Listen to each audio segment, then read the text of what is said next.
Yes, people. We are back live. We are back live on the Sarcasm City TV YouTube for another edition of the Sarcasm City Sports Q&A, where I answer sporting questions from the chat, people. This is the solo edition, so I'll be answering sporting questions from the chat. In regards to Alexander Isak, no bid from Liverpool yet, but a bid is believed to be imminent.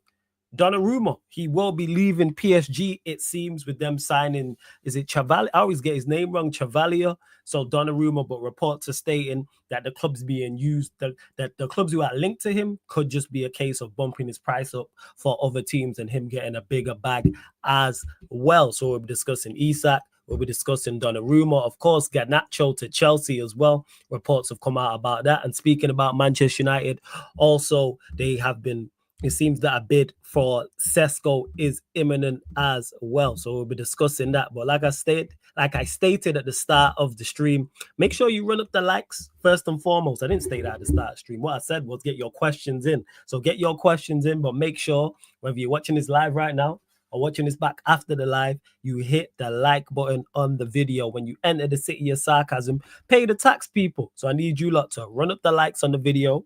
Make sure you share this out across all of the socials as well. At Yes It's Flawless, at Sarcasm City TV, at Sarcasm City TV, at Yes It's Flawless on Twitter /X and on Instagram as well. So retweet, like, share, all of that good stuff.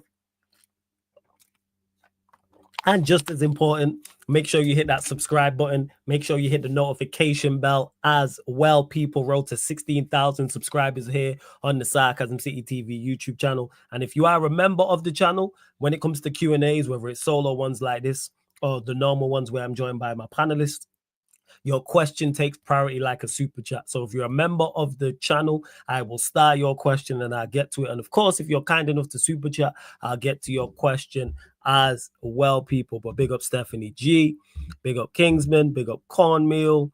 It's shout out to Someone's Missing Toe. That's a crazy name. Big up Chinlu as well. Shout out to Warrior J, who's dropping more information in the chat as well. So I'll start with this. Alexander Isak is training individually at Real Sociedad's training facilities amid uncertainty over his Newcastle future. It is understood Newcastle are aware of Isak's whereabouts as he recovers from the minor thigh injury that the club say has kept him from traveling to Singapore for their pre-season tour. That's from that Sky Sports Keith. And it's going to be interesting to see how this one plays out. What do Newcastle do? Isak has made his plans clear. If I'm Newcastle, you're telling Liverpool, put up the money. You're asking for 150 minimum. That's me. I'm saying, okay, if you want to buy him, cool. Isak can do this and train away and be kept out from a minor thigh injury. And that's in quotations. Pay the money. That's what I would say if I was Newcastle. Put up the money. 150 million and he's yours. If you don't pay the 150 million, then guess what? He's staying. And he can be unhappy all he wants, but Isak is not sitting out a World Cup year. I'm guessing Sweden are in a good position to qualify. Someone correct me if I'm wrong, but he's looking to play in the World Cup without doubt. So therefore, I'm using that to my advantage if I'm Newcastle United. You can go. We're not standing in your way. If you're Newcastle, you put all the pressure on Liverpool. You say, we let Liverpool know your price. We're saying you're worth 150 million. We value you that highly. That's the price we've set. They've got to put the money up. And with Diaz going to Bayern Munich and the rest of the money they had anyway, the bread's there. The bread's there. So this all makes sense. I won't go as far to say all parties would be happy if it got done. Of course, Isak would be over the moon, as would Liverpool. Newcastle, they've had a terrible window. Coming off a good season, they would have been expected to kick on, and they've had a terrible season. They really, really have as well. Where's my comb? What is going on? That's why I'm with my head on the swivel like I'm playing midfield, people. That's why. Looking for my comb, but I have no idea where it is. It's somewhere in there. I had it before. But yeah, do you think Liverpool have played their cards right with Isak? Yeah, I think they played their cards right with Isak. And it seems Newcastle are going to do business. They just have to offer something. They got to put the money up. That's what it is. If you want the player, put the money up. Or maybe Newcastle switch it and go, he's not for sale regardless. Or maybe they say, Isak, give us one more year. Maybe they go that route. Maybe it's the, hey, give us one more year. I beg. That's what it is. Maybe they go that route. I'm unsure as to what Newcastle would do. For me, I'm saying give us one more year. We're in the Champions League. Help us qualify back for it. Help us go further in that competition, which helps us financially. Maybe we pick up the Carabao Cup again. Maybe we pick up the FA Cup. And like I said, finishing the Champions League again, which can help us in the window, the next summer window, so we don't make the mistakes. And also it helps us financially as well. If I'm them, I'm saying give us one more year, and then we'll let you go for 120. That's what I'm saying if I'm Newcastle. That's the way I'm playing it. Similar to what Manchester United did with Cristiano Ronaldo, because he wanted to go the season before we sold him, but it's like, give us one more year. So if I'm Newcastle, that's what I'd say. All right, give us one more year. We'll let you go for less. We'll let you go for 120, 110. Think you get 130 with add-ons. I'm asking for more. I'm saying 150 bare minimum. You just paid what, 80 million for Ekitike? I'm saying 150. 150. Isak is arguably the best striker in the league and one of the best strikers in Europe. I don't think there's 5 better strikers than Isak right now across Europe. Pay me my 150. Pay me 150 million. He's quality. Do I think he's better than Haaland? No, but let's say he's second. So you're clearly the second best striker in the Premier League, and you're one of the best in Europe. And look at your age. Because if we're talking about Lewandowski and Harry Kane, they're mid to late 30s. Well, Lewandowski definitely late 30s. Kane's what? Going into his mid 30s. So pay me my money. Like, that's it. To Liverpool, where it says 125 plus add-ons gets it done, in my opinion. Maybe it could, potentially. But I'm just saying, if I was Newcastle, I'm asking 150 million or he goes nowhere. He's got 3 years left on his deal. Call his bluff. Not even call his bluff. Call Newcastle's bluff. That's what I do. The Newcastle make top 6 without Isak. Depends who they sign. If they sign Visa, yes. So I don't think Isak is that much of a blow to them that they just completely drop off. Because their team, to my knowledge, I'm trying to think, is currently the same. They haven't lost anybody major. But if they do lose Isak and they replace him with Visa, yes, I still think they're a top 6 side. Oh, yeah, and they've added Alanga as well, who I think will be good over there. I think he'll do well for them, and it'll be a good fit. They got them speedsters on the wings. So, yes, I think they're a top 6 side without Isak. Again, people putting their thoughts in the chat. For me, 140 plus add-ons to release Isak first. They don't have a sporting director or CEO. Newcastle board is buddy with the Liverpool board. Again, if I'm just talking about from if I'm Newcastle, that perspective. If I'm Newcastle United, I'm asking for 150 minimum. I'm looking at all these fees that have been bandied about all summer long and what Liverpool have spent on Ekitike. I'm going, Ekitike was what, 80 million? So I'm looking at it. That's just me, though. I'm not in a position of power, but I still hold power in these negotiations. Because Isak's got 3 years left on his deal. Is he going to sit out a World Cup year? No, he's not. Put up the money.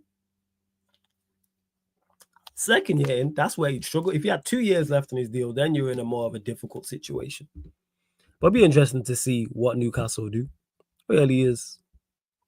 See what else you are saying as well. Yeah, 80 million euros. So how much is that? All right. So it's 80 million euros in pounds, which is 70. Okay, that's fair. Is that okay? And I killed his dead. He was 70 million pounds. Is Isak double the striker Ekitike is? In my opinion, yes. So pay me double the money then. Because I don't think Ekitike is close to Isak. And his body of work, forget just ability, his body of work is nowhere near Isak's either. So I'm saying I have a striker who's double the player and has double the body of work. So therefore, run me double the money. That's what I'm saying. Who else has got Isak's body of work inside the Premier League over the past 2 years? And actually, even his first season, even though it was only half, 10 and 22 is impressive. 10 and 22 is very, very impressive. 21 and 30, 23 and 34. To a guy who is mainly potential because his body of work is not there, and he's 23 years old. Who's got He was only twice in his career hit double figures. He got 15 and 33 for Frankfurt, 4 and 14 before that, 3 and 25 for Paris Saint-Germain, 3 and 11 for a team in the Danish league, 20 and 24 for Reims in 21-22. Just saying. That's just me, though. That's how I would look at it. Only Haaland and Salah, a point. But that's just me. That's just me. Miser said, wait, what's this? Andy says Liverpool incomings and outgoings with Nunes and Nunes to Al Hilal would make this transfer window 10. Tell him we still haven't mentioned Rodrigo. From a business perspective, why would Newcastle sell him when they're not getting the value they want? It's very similar to Harry Kane to City when he didn't train, but Levy forced him to say, hey, the thing is, Miser, will Newcastle do that? I'm saying if I'm Newcastle, I'm doing that. But will Newcastle do that is the question. That's the big question. I am doing it 100 and I'm putting the big fee on him. 150. Simple as that. But that's just me. He says, big up Flawless. What's your expectations for United this season? It depends on who we sign, you know. It's solely dependent on, not solely dependent, but it's largely dependent on signings. If we go get a striker, a midfielder, and a goalkeeper, my expectations are vastly different from if we just sign a striker. So if it's just Mbeumo, Cunha, and Sesko, my expectations are much lower. But I think this manager gets sacked anyway. So more so, I'm looking at like, what do they do after this? Add talent to the squad and just go from there. Or will we be better? Yes, 110%. Cunha and Mbeumo alone are not even a vast, astronomically better than the attack we had, than the attackers we have. Just those two. Then you add in a Sesko that adds to it as well. Our front three is completely transformed. Completely. Especially with the 210s as well. So yeah, in regards to expectations, who do we sign? Which keeper do you think starts for us against Arsenal if we don't sign one? Do we stick with Onana or try to get Heaton as ready as possible in pre-season? But Onana's injured. So if we don't sign a striker, if we don't sign a goalkeeper, it won't be Onana. It will probably be Tom Heaton. It will be if we don't sign a goalkeeper, which is an absolute travesty. Because there should be no conversation as to why we're not trying to sign a goalkeeper. Make it make sense. Why are we not trying to sign a goalkeeper?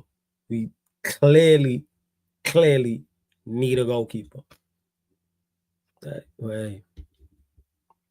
Does Isak show up at St. James's Park this weekend for pre-season? No, I don't think he does. With this ongoing, he's not showing up for pre-season. And even, let's say he stays at Newcastle, I don't think we see him for the first 2-3 weeks. This is very similar. This happened with, I think, was it that when Van Gaal was in charge? I believe it was David De Gea. Real Madrid were interested in David De Gea, and we didn't end up letting him go. And Van Gaal dropped him for Valdez for like the first 2, 3, 4 games. And he said his head wasn't right. And then eventually he then played that season. Someone in the chat will remember better than me, but I swear it was Van Gaal. And he was linked heavily to Real Madrid. And there was reports of it, the fax machine didn't work, and that's why he didn't end up at Real Madrid. Well, talk was Onana's back sooner than expected. Well, if Onana's back sooner than expected, Onana starts. If we don't sign a new goalkeeper, Onana starts. If Onana's injured, it's going to be Tom Heaton. I would run Tom Heaton in there too, Ozzy. Says forget Onana, stick Tom Heaton in there. Can't be any worse. I'm with you. 110%. Big up Steve Dunn. Says Newcastle owners need to stand their ground, or Bruno G, Tonali, and Gordon will do the same. Potentially. If I'm them, I would do the same. I'd stand firm. But that's me. Where did you say this again, Ozzy? Ask me this again. I agree with you, Mr. Mind. Isak doesn't hold the cards here. He has 3 years left. They can easily put him in the reserves. I'm sure he'll want to play for the World Cup. Exactly. See, Kingsman, you remember? Remember with the whole fax fiasco? Yeah. So it's like, just sign it. Yeah, just sign it. So to that point, that's how it can work. Sign a flipping goalkeeper, man. So obvious to sign a goalkeeper. So obvious. Andy says, did you watch Arsenal today and are you fearing them? No, I didn't watch Arsenal today. Andy, are you fearing them? Are you fearing Arsenal? But no, I don't watch preseason games, period. Manchester United or any others. Couldn't care less for preseason. Like, for real. We lose, United draw, United win. Heard Arsenal win at their best today. It's like, it don't mean too much. Right then. So if you don't fear Arsenal, why would I fear Arsenal? When me and you have spoken often enough. Why would I fear Arsenal? Fear them to do what? Feel like, what are they gonna do? Exactly. Speaking of strikers as well, Manchester United have informed RB Leipzig that they are ready to send a formal bid for Benjamin Sesko if the player accepts. That's from at Fabrizio Romano. This is someone over the past week and a bit now has been a strong topic here. I've spoke about it, others have spoke about it as well. And I still stand on what I've been saying. Not against the signing, it's just supremely underwhelming for the start that we've had in the transfer window and what we've done in the attack. If we actually went and got a better striker, we could have one of the best trios in the league without doubt. Whereas with Sesko, it's just kind of like underwhelming. Like, there's other strikers out there who are better. That's what it is. That's how I look at it. And they're talking big money as well. They're talking big money. Like, goodness, 60, 70, 80 million. And I'm like, he's not worth 60 million. Like, for potential and what his ceiling is. Forget his ceiling. What is he now? That's the main thing. Like, people keep talking long-term and sell-ons and all this rubbish. When have Manchester United ever bought for that? When Manchester United have been successful and bought for just the future and ignored the now? Yes, you can sign a young player who has the potential to get better, but they are at a certain level now. Anytime Manchester United have bought young players in the past who have gone on to be successful, they was at a certain level when we bought them. And we need players for now. We are building the foundations. This potential thing is not the way forward whatsoever. We need now. And again, I'm not saying Sesko is a bad striker. From what I've watched, from what I hear from people who've watched him more, from what I hear from what people who actually rate him, he's just a decent striker. He's decent. Like, he's a decent, solid striker. We don't need decent, solid strikers. We need certified. We need a certified striker. We need certified starters, not players who, all right, is he better than Xerxes? We don't need that as a debate. That shouldn't be a debate. It should be, no, he is right now. He's better than him right now. Right now. Hey, shout out to Sava for the raid as well, man. We got two raids at once. So big up to Sava for the raid, my guy. Make sure you lot subscribe to Football Heritage TV. Shout out to Sava. Big up to Faz for the raid as well, man. So everyone joining from both raids, big up, appreciate it. So shout out to Sava for the raid. Shout out my G Faz for the raid as well. Make sure you subscribe to both their channels. Football Heritage TV, Planet Faz, Football Heritage TV. Please subscribe to both. When I did the Sarcasm City TV special, Second Waves, they're two individuals that I got on the channel to hear their full backstory. So make sure you check them out, people. Check out Sava's Sarcasm City TV special. Check out Faz's Sarcasm City TV special, where we did at the time. It was from the very beginning all the way up until that day. That was it. And their time in the space and how they got up and how they grew in the space and how they got into it and their story, etc., etc. So yeah, like BT says, please subscribe, give the channel a thumbs up and hit the notification bell. Facts. Everyone who joined over from the raids, make sure you run up the likes, people, because there's now over 300 of you lot in here, only at 46 likes. Like check 1212, like check 1212. When you enter the city of sarcasm, run up the likes. So let's get up to 100 likes because we're just under 50. And let's hit that subscribe button as well. We're going to get the next subscriber target in a second. We're at 15,383. You know what? We want 7 subscribers, people. Let's get up to 15,390. That's what it is. 15,390. So we want 100 likes. We're at 47. So we're looking for 53 more likes, and we're looking for 7 more subscribers as well, people. Let's see what else you lot are saying in the chat. Andy says Hoyland wants to fight for his place. Yeah, and I want Margot Robbie in my DMs. Are you willing to wait and see what he contributes over the year, or is his level a foregone conclusion for you at the moment? No, I don't think his level is a foregone conclusion at the moment. I just don't like his current level right now. That's where my issue lies. Because everyone who rates him, nobody rates him highly now. Anytime I've asked anybody who's been in my chat and said, oh, Sesko's a good signing, Sesko's, when I ask them, first things they say is potential, his ceiling, what he can do in the future. That's a bad omen. What can you do now? Because I expect Cunha and Bremo to get better. The levels they were at Wolves and Brentford, respectively, I think they'll up them levels from there. But I know what they are delivering to me now. So, of course, it's a wait and see what he contributes, but there's better options available, in my opinion. Watkins is a better option, in my opinion. As of right now, could he be better than Watkins in the future? Yes, we don't have the future. We finished 15th. We did not win back-to-back games all season long. We were absolutely dreadful. We were coming off a horrendous season where the manager performed horrendously. We need improvements and certified starters. Now, we're not in the Liverpool or City situation where you can go and buy potential.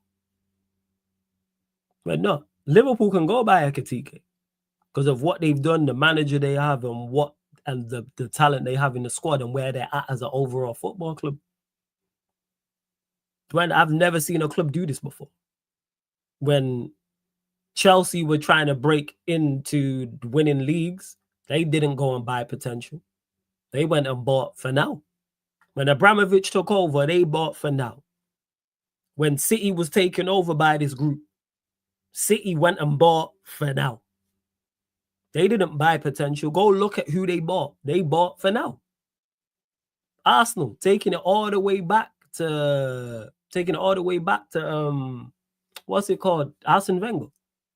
Look at the players he signed. Bought for now. So that's City, that's Chelsea, that's Arsenal, Liverpool.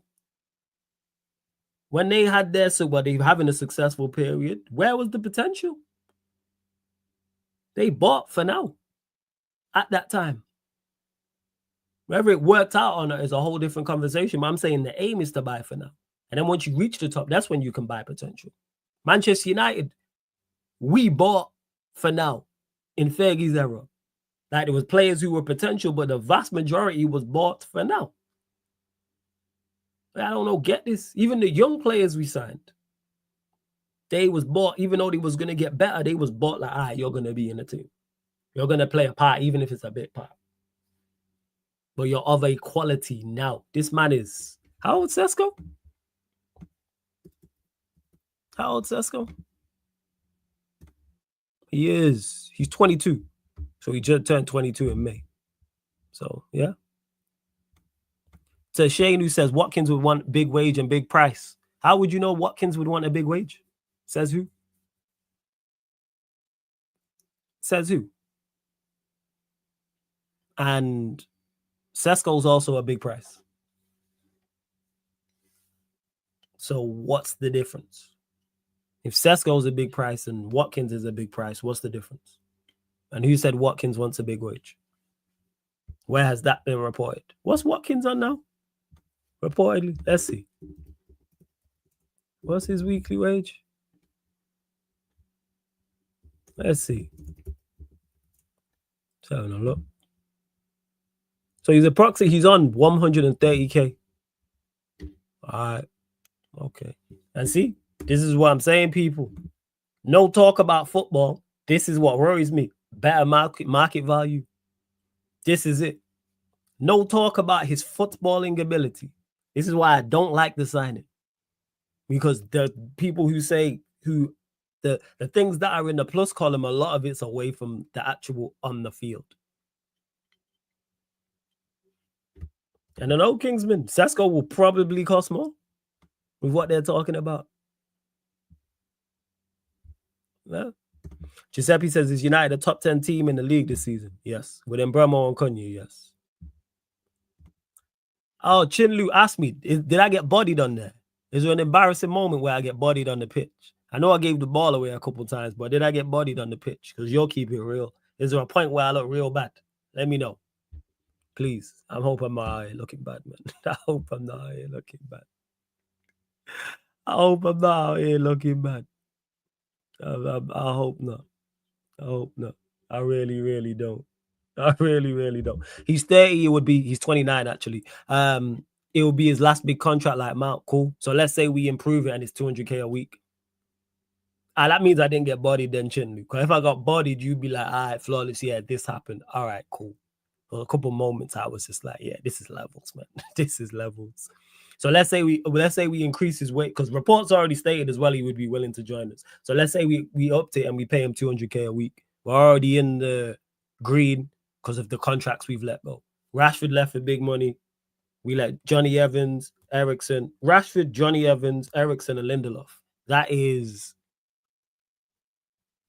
Rashford was what? 350, and then them three to combine was like 335.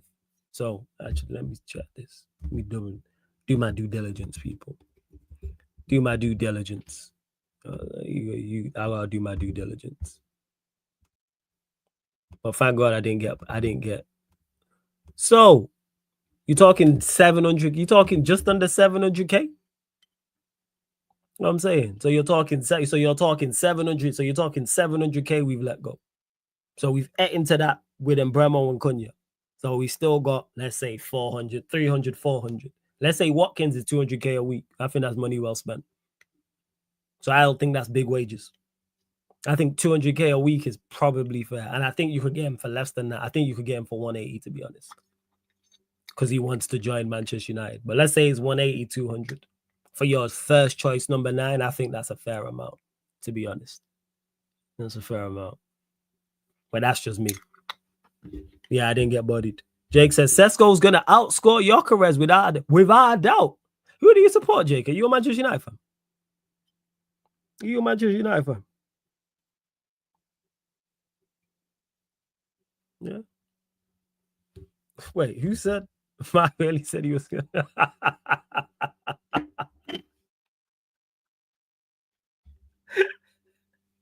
I need to do a watch along for the vlog. Actually, I'm gonna do that, yo. Oh yeah. Shout out to Matisse, man. Shout out to Matisse. All right, Jake. So Sesko's good. So Jake, I'll ask you the same question because you're sold on him. You're saying he's gonna outscore Gyökeres. What does Sesko excel at right now, in your opinion, Jake? What does he do very well? What is he exceptional at right now, in your opinion? How's the bullet points, Jake, of what he's exceptional at right now? Oh, yeah, Chinlu, I'll do it. 100%. I'll do it. Yeah, that sounds like Matisse now. I'm just glad I didn't get bodied. Or maybe Chinlu missed it. I did misplace a couple passes in that. But I'm hoping I didn't get bodied nowhere on that. You know what I'm saying? I'm hoping that. So, yeah. Let's go. We let go of 700K, but we're in the red. So, no, it don't work like that. We weren't in the red with the wage bill. The wage bill is what the wage bill is. We cut that. That's how you slash down your wage bill. There was no budget. We was over wages-wise. We were just paying too much in wages because we were terrible. We've cut the wage bill by 700K. What are we talking about here? Who missed the one? That I didn't even shoot. I didn't miss a 1v1. It wasn't me. I didn't miss a 1v1. I didn't get forward like that. I know I didn't. I didn't shoot. So I know it wasn't me. I know it wasn't me. Barely at the ball. Barely at the ball, man. What we talking about here? You the jokers. I was trying to think, did I shoot? And I was like, nah, that's not me. It was someone else then. Someone else. So yeah. Anyways, as I was saying, Jake. You know what I'm saying? No, why cut all staff in the pie then? The staff wage budget and the player wage budget are two separate things. The reason why they cut the staff is because we had too many staff. That's one thing I agree with. Go look at how many staff members we had and go look at all of the Premier League clubs and the amount of staff they have. We had too many staff. That I agree with.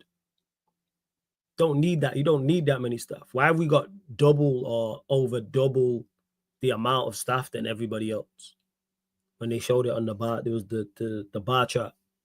I was like, yeah, cut the staff. But yeah, anyways, as I was saying, where you at? Who was it that said it? Jake. I'm gonna start sounding like Denzel Washington in Training Day. Like, yo, what does he excel at? That's what I want to know, Jake. And big up to my guy Mapuka as well. So what does he excel at, Jake? That's what I want to know. Timmy says, I think Hoyland's biggest weakness is hold up and pass release. I believe even a 10% improvement in that creates more chances for our tens of win-backs. From an optimistic point of view, we score more goals with him. We score more goals with who? With Sesko. Of course, if this is what you're saying before I respond. Are you saying this with Sesko? I think we score more goals with Sesko because we just have two better tens. I'm just saying it's underwhelming because if you add in a striker, especially a Premier League proven striker, then we have one of the best front threes in the league. Whereas with Sesko, it's just kind of like missed opportunity. There we go. So he links up the play well, has good finishing with both feet, and gets into a great position. So links up the play, good finishing with both feet, gets into great positions. Anything else? Or is it just those three things? Links up play, good finishing, gets into great positions. Oh, yeah, Timmy, with Sesko, of course, we create more with him. He'll score goals here. Without doubt. I think he scores goals here. He'll get like 10. Could easily scheme scoring like 8 to 10 in the league. Anything else, Jake? Let me know. Because man said he's going to outscore Gyökeres, yo. Said he's going to outscore Gyökeres. And you lot, members in particular, continue to get your questions in. You lot do take priority if you are a member of the channel, like Timu, for example. If it's a good question and it's a non-member or non-super chat, I'll get to it as well. And we're only at 59 likes, yo. What's going on? We're only at 59 likes. Let's get up to 100 likes, man. What are we doing? It was 100 likes and 7 more subscribers as well. Timu definitely thinks he's going to outscore Gyökeres. Another question for him after this, but I just want to know. He said he links up, play well, has good finishing with both feet, and gets into great positions. All right. I'm a 5 short of 15,390 people. We are 5 subscribers short. 5. So 5 more subs. Run up the likes. We need to get to 100 likes as well because we're only at 60. We just hit 60, so 40 more. So yeah, you lot continue. Let's see. All right, so he holds up the ball well, and that's link-up play. Holding up the ball well, link-up play, very similar. If you hold the ball up, it's half your link-up play, to be honest. If you hold the ball up well and presses the... So he excels at all of these things, yeah, Jake? He excels. So that means he's exceptional at holding the ball up, pressing defenders, linking up the play, finishing, and getting into great positions. So link up. Nah, don't hit me with the Arsenal because you did the same. Someone did that yesterday. Don't hit me with the Arsenal one. Arsenal signed Havertz. So don't hit me with that. Arsenal signed Madueke. So I'm not trusting their lens like that. But holds up the ball well and presses defenders. Okay, so if he's going to outscore Gyökeres, actually, is there anything more, Jake? Or is that it? Is that the bullet points done? Is that it? That's what I want to know. This is gonna be good. So he holds the ball up well, link up play, good finisher, presses defenders, and what was the other thing? This was it. Links up the play well, good finishing, gets into great positions, holds the ball up well, and presses defense. So he's exceptional at these things, Jake, yeah? So on a scale of 0 to 10, he's 8 out of 10 at these things. That's it. He's a top player. Okay. What does he do better than Gyökeres? Well, actually, scratch that. How many goals does he score? League goals, Jake. If Manchester United sign him, how many league goals does he get?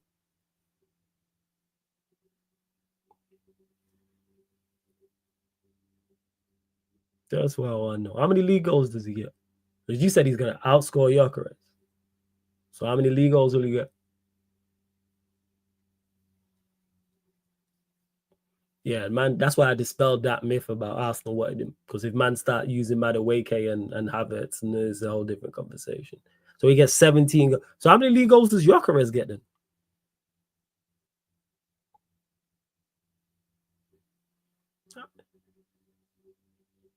How many league goals does Gyökeres get?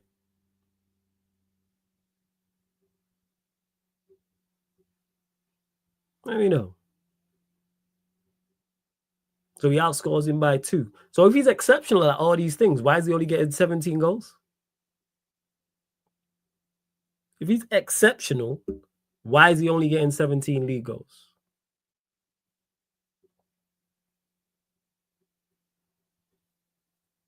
Please let me know. If he excels at all these attributes, he's a top player. Why is he only getting 17?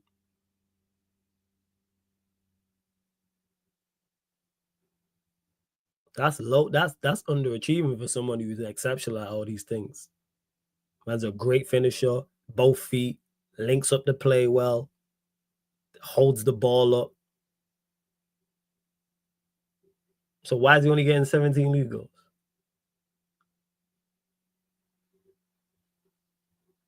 Excuse that. Why is he only getting? He's going to play week in, week out. We only got 1 game a week. Let's say we sell Rasmus. Here we go. This is good. So let's say we sell Rasmus. Then what? Or let's say hypothetically Rasmus, he's number 1. So you're telling me Sesko's not going to be number 1? Is that what you're telling me? Sesko's not the number 1 striker if we sign him. Because Rasmus's game time shouldn't affect him that much if he's this exception. He's going to play week in, week out. Like Højlund played week in, week out. So why would Sesko not?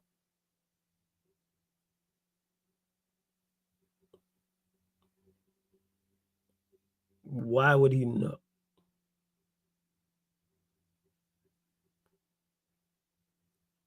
Because 17 is low.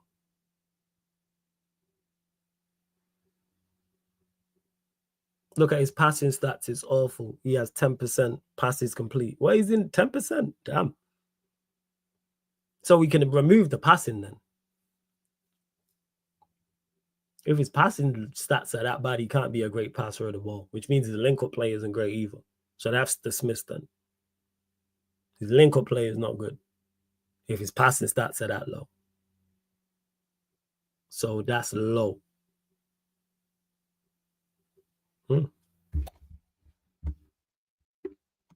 My loss. Very confused. Am I lost? It's crazy. It's very crazy. Who was the? Let's see. Hey, big up SSJ. I know. Again, don't move on that. Answer my question. People always do this. I don't hate Sesko. I'm just questioning your logic. That's all. If he's exceptional at all of these things, why is he only getting 17 league goals? And don't give me other players are playing because this manager's shown of previous that he'll play a striker. Højlund was his number 1 guy. Højlund went 20 games without a goal. So please answer my question. If he's exceptional at all these things, why is he only getting 17 league goals? That's what I want to know, because that don't add up.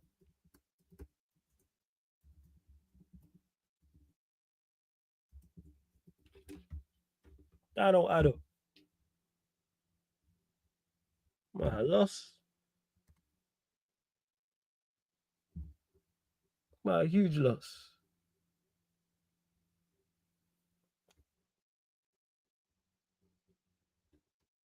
I know they play 2 strikers.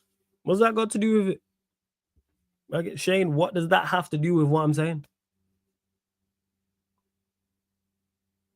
I'm asking Jake why, if he's good at all these things, he's only picked him. He's exceptional at all these things, and his attributes are, why is he only picked him to get 17 league goals? That's what I'm asking.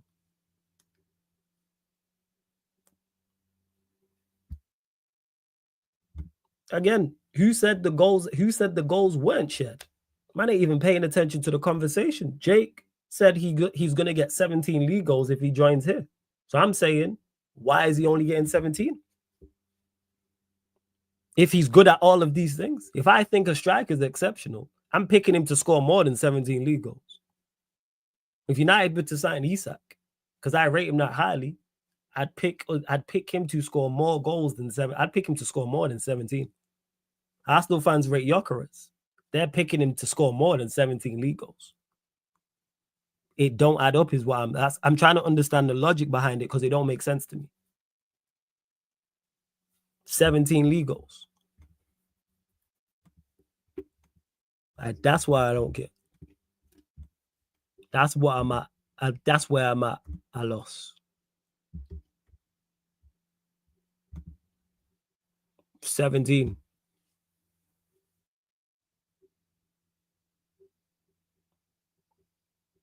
That's what I don't get. Well, he'll get better service here, Kyle W, because he's at United. He's with Bremer and Cunha. So you're with two of the best 10s in the league if you join Manchester United. And if he's this good, it won't matter like that because his link-up play is elite. You know what I'm saying? Nah, Jake, answer my question. I love when people do this. Answer my question. If he's exceptional at all of these things, why have you only picked him to score 17 league goals? It's a simple question. Simple question. Why? That's what I don't get. I'm lost. Like, I need an answer to that question, please. If he's that, your words, you said these things, Jake. You said this. You said he's exceptional at link-up play, finishing with both feet. And he holds the ball up well and presses defenders. So if he's this complete, why is he only getting 17 league goals? If he's this complete, in your opinion.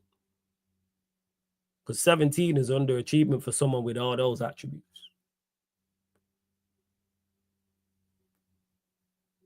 By the way, people, just to clarify, I don't hate Sesko. I don't hate any player. Just clarify that. I rate certain players, don't rate certain players, etc. I actually think Sesko does decent. I don't think he's a bad player. Let me clarify that. I don't think he's a terrible player. I don't think he's a shit player. I think he's a decent player. I think he's a solid player.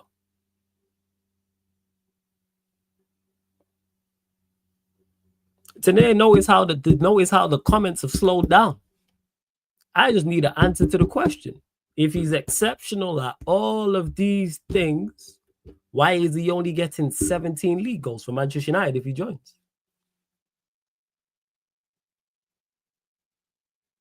That's all I want to know. Don't tell me about Watkins and Gyökeres and there's a reason Arsenal wanted him and da-da-da. That's not the topic of conversation. We stay in focused and tunnel vision and lasered in to the conversation. So if he's exceptional at all of these things, why is he only getting 17 league goals in your opinion? If he's that good of a player.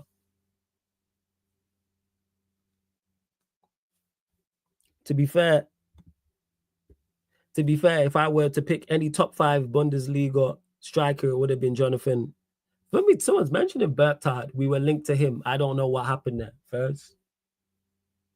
Nah, it's not. Not if he's that good. No, it's not high. If he's exceptional at all of these things that Jake has mentioned, 17 is low. What I'm saying, 17 is low. If he's exceptional at all of these things. Yeah, Jez and that mentioned it. What are we talking about here? If he's exceptional. So I'm asking the question. These is what Jake typed. Jake said these things, not me. I didn't even dispute what he said. I said, what do you think he's exceptional at? He gave me the list. How many goals does he score? 17. So he's a top player and he's exceptional at all of these things. Like I said, so you lot can see it. So you lot know I'm not gassing out. He links up the play well and has good finishing with both feet, gets into great positions, holds the ball up well, and presses defenders. So he's exceptional at all those things I just mentioned, according to Jake. So if he's exceptional at all these things, according to Jake, why is he only getting 17 league goals, according to Jake? That's all. Right, what? Hey, Cube, whoa. Loved, first and foremost, Cube. Loved every single time. Loved every single time. You need to be held accountable for picking Sydney Sweeney as among your top-rated milk. Why? What did Sydney Sweeney do? What happened? Don't tell me she out here, she dropped the hard, you know what I'm saying? She dropped the N-bomb or something with the hard R. What did she do? Talk to me. What did she do? Here we go. 17 league goals is impressive for a 22-year-old who hasn't played in the Premier League before and need time to adjust to the league. But if he's exceptional at all these things, he shouldn't need no time to adjust to the league. If he's that good, you said he's exceptional at these things. You don't need no adjustment period if you're that good. Don't need no adjustment. If you're that good, you don't need any adjustment period. If he's that good now, don't need one. If he's that level now that you are saying he is, don't hit me with the age thing. None of that. Because if Yamal was to join Manchester United tomorrow, man wouldn't be picking him to score 17 league goals. So don't hit me with age. If we would have signed Haaland at the time City did, man, I'm not picking him to score 17 league goals. And how old was Haaland when he joined Manchester City? How old was Haaland when? Someone let me know in the chat. How old was Haaland when he joined City? Was he not a similar age? So why did no one pick him to score that many goals? Why was no one? Why was we all saying 20 plus? And I believe he was the same age. So why do you need time to adjust to a new league if you're that exceptional? Because exceptional players don't. If you're exceptional at the time, please elaborate.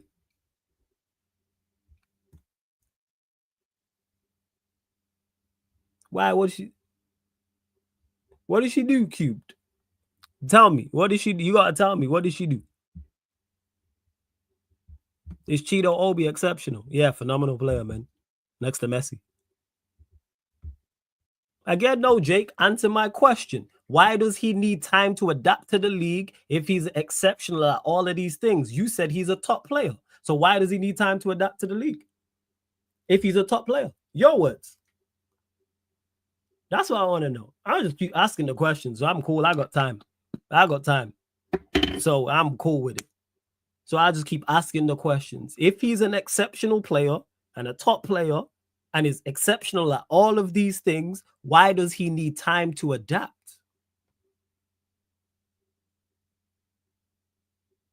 You know what's crazy, Cube? I love the fact that you think I'm smart enough to know what eugenics are, you know. I love that, Cube. That you think I'm smart enough and have any idea what eugenics are. Like, I really don't.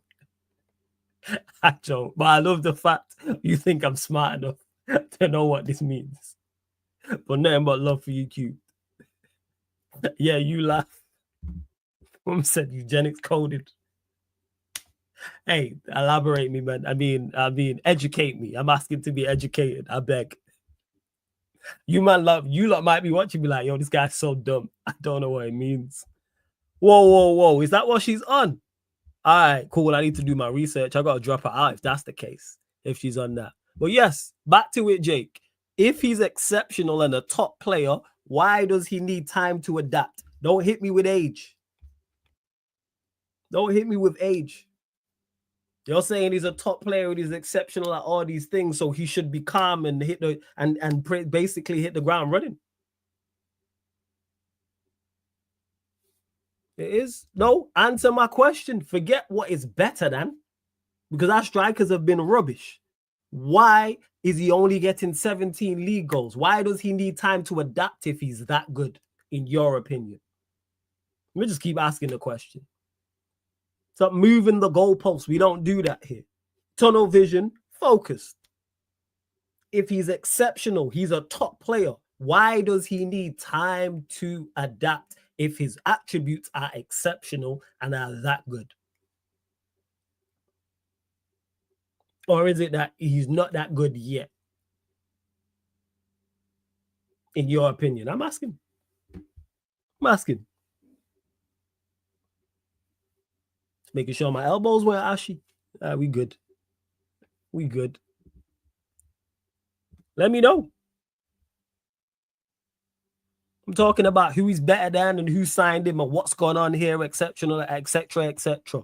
Why does he need time to adapt if he's that good now? Because Haaland was that good, he didn't need no time to adapt. You would have put him in any team, he would have bagged goals. Any form of half-decent team, Haaland scoring. Not to the level he scored, because City were exceptional in regards to the chances they created. But you put Haaland in any team, he'll score goals. Because he was playing at Dortmund, who weren't at the greatest side. He played at, where else did he play at? Salzburg and places like that. And he also played, I'm looking at Haaland's numbers, he played in Europe and put up big numbers in Europe in one of the seasons as well. And Dortmund weren't one of the better sides in Europe at that point. So I'll ask the question again.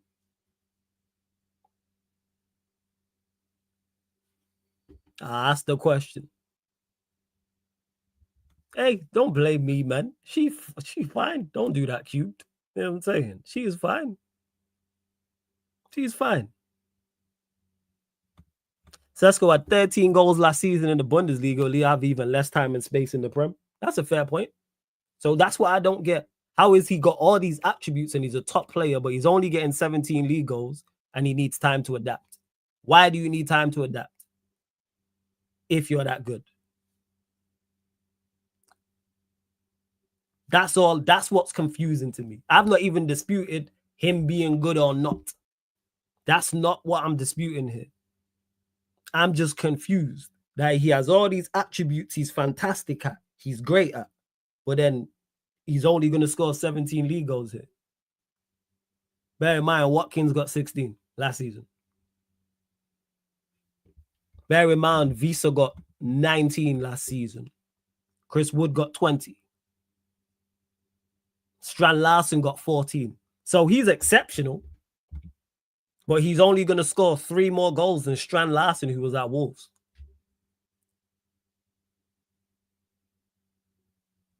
Strand Larsen scored 14 league goals. So he's going to join with all these exceptional attributes and only score 3 more goals than Strand Larsen, who was at Wolves, who are not a good side and finished. Where did Wolves finish?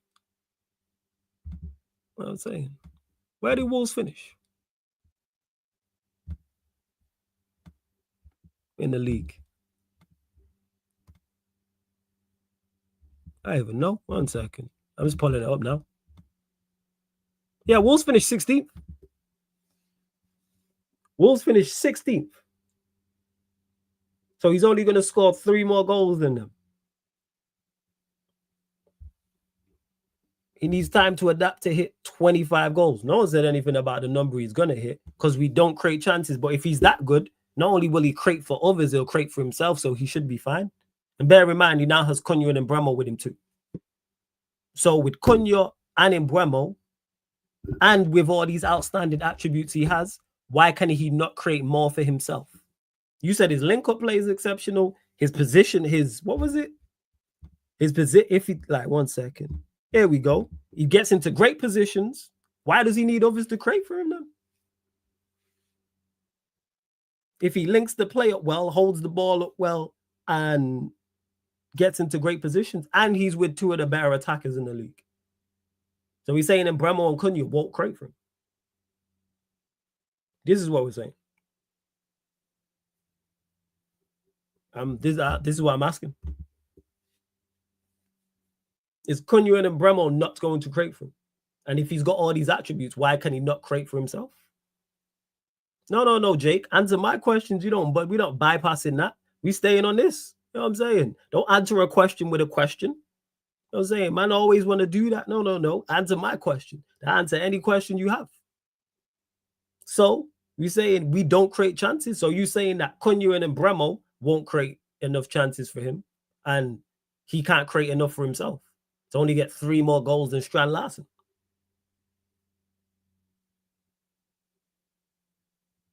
This is what we're saying.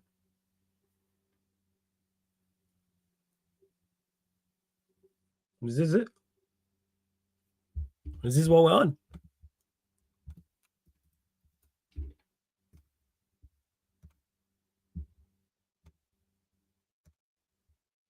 This is it.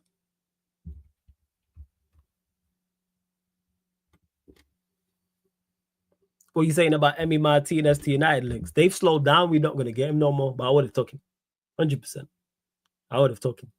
Definitely would have took him.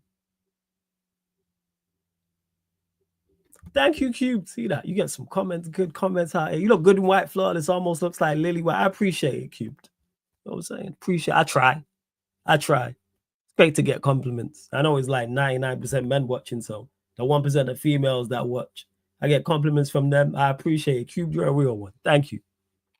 Thank you. So again, we don't create chances. So again, I'll ask again.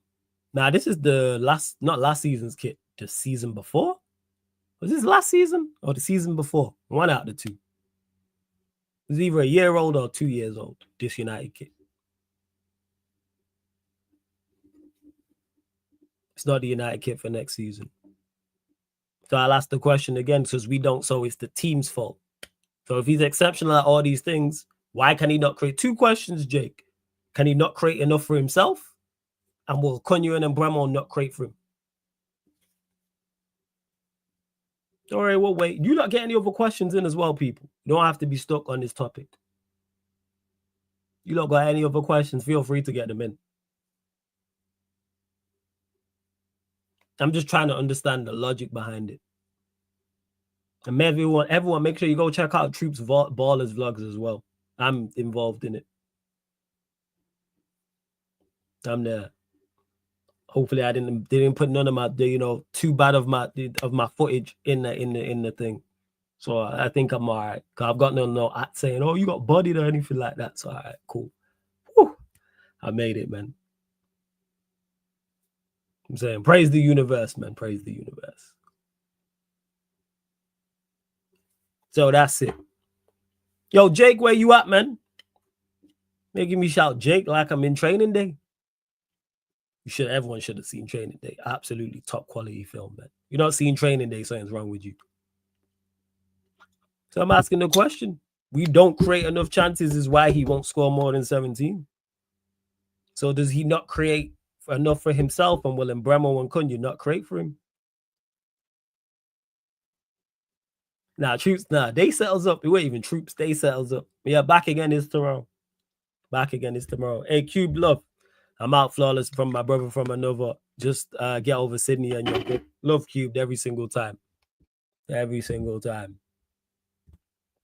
Where else you lot? You lot got any other questions in as well in regards to the Sesko links and everything? Let me know.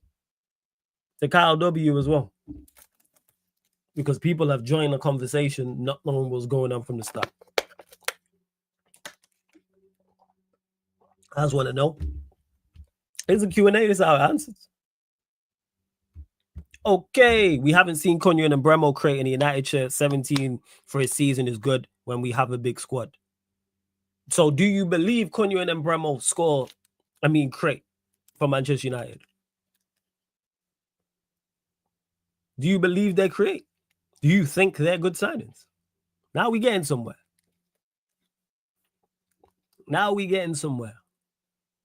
Oh yeah, Training Day is phenomenal. Because we haven't seen a Cunha and Bremo creating it, which is true. But do you believe they will? Do you believe they're good signings? Will they create for the striker, whether that's Sesko or someone else? Simple question. Don't worry, I'll wait. We got time. Because I'm just at a loss at the logic.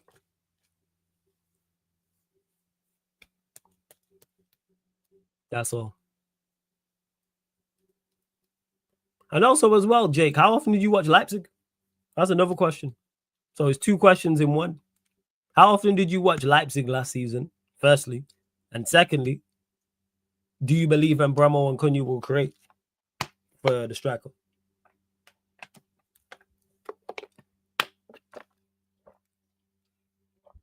They are good players, but when it comes to United, it hits different. That's not an answer to my question. Do you believe they will create? Simple yes or no. Are they going to fail or are they going to succeed in your opinion? I'm asking for your prediction. Are they good signings or are they not good signings? Simple question. Because why can it not hit different for Manchester United? And why can it not hit different for Sesko? See how people just be talking for talking's sake, people. They're good players, but when it comes to United, it hit different. So I could say the same thing about Sesko. That he's a good player, but when it comes to United, it hits different. What's the difference? So again, scratch all that. Will they be successful here? Will they create for the striker? It's a simple question. Why can't I never get answers? To you lot who watch me regularly, why when I'm going back and forth with people, I can just never get straight answers? Please let me know. Is it me? Why can't I just get a straight answer? Because man ask me questions all day, every day that ends in Y all week long. Okay. So they will create. We got there in the end, so they will create. So then why can Sesko only get 17 league goals then? If Mbeumo and Cunha will create for him? Because we've established, you said we don't create enough chances, but now you're saying we will create enough chances. So which one is it? We either don't create enough chances or we don't create enough chances, we won't create enough chances, or we will create enough chances. So which one is it? Because you said we won't. Now you're saying Mbeumo and Cunha will. So why is Sesko only getting 17 league goals? If we now create, and we now admitting that we're going to create enough chances with Mbeumo and Cunha.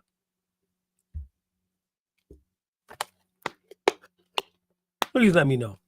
Big up to Average FPL. Fire username, by the way. Says, I do have a question. What's your expectation for United next season? Where do they finish in the league? Solely dependent on incomings.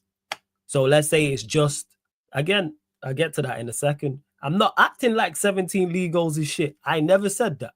Nowhere. Don't put words in my mouth. I've never said 17 league goals is shit. I'm saying 17 league goals is shit for someone who's an exceptional player. You're saying he's a top player. He's exceptional at all these things. So why are you only picking him to score 17 league goals if he's exceptional? That's the point I'm making. You said he does all these things well. So why is he only getting 17 league goals is my point. And you've already flip-flopped as it is. Because you said we won't create enough chances. Then you said Mbeumo and Cunha will create enough chances. So why is he only getting 17? Don't hit me with he's a top player at his age. Is he a top player now? Don't hit me with that at his age. Is he a top player now?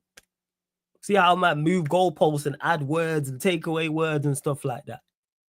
Because now he's a top player at his age. Before it was a top player now. Before it was he only gets 17 because we don't create enough. But then Mbeumo and Cunha will create enough. So that's not an issue then. The Dalsim reaches to defend someone is crazy. But yeah, back to this. It depends on who we sign average at FPL. If it's just Mbeumo, Cunha, Sesko, 10th.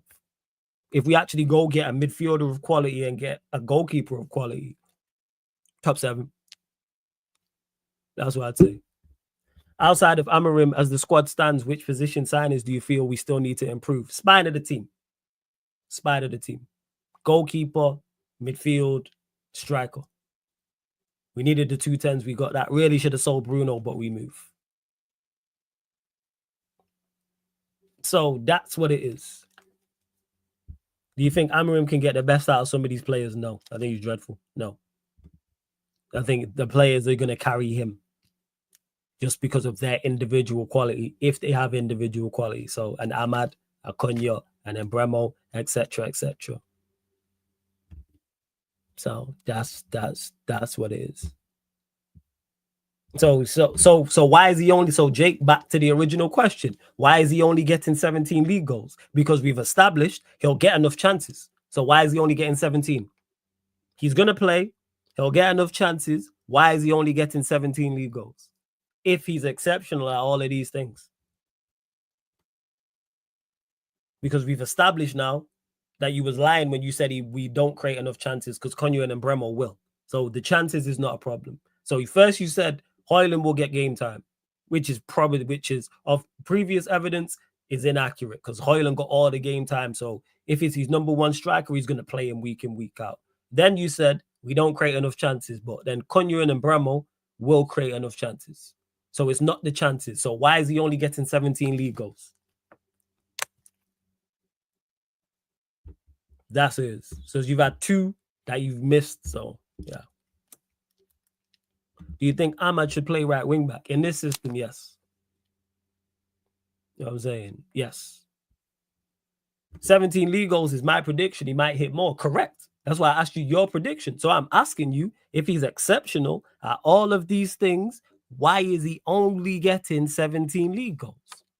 Because you tried to make the excuse about Højlund. That's incorrect. Tried to say we're not going to create enough chances. Then you said Mbeumo and Konyo will create enough chances. So what is it? Why can he only get 17? And why have you lied about it twice? Why can he only get 17?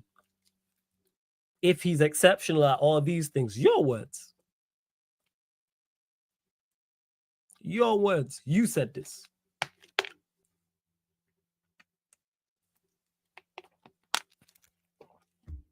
But yeah, I do think Ahmad should play right wing back. Yeah.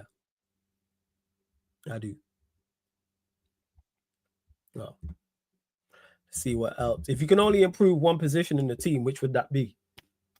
We'd be desperate everywhere. We're desperate everywhere. We cannot improve just one position. The goalkeeper is just as important as the central midfielder. The central midfielder is just as important as the striker. Because in those areas, we had some of the worst of the worst. In Onana, we got one of the worst goalkeepers in the league. In Højlund, we have the worst striker in the league. I don't know about the sides coming up, so I can't comment on their goalkeeper and striker.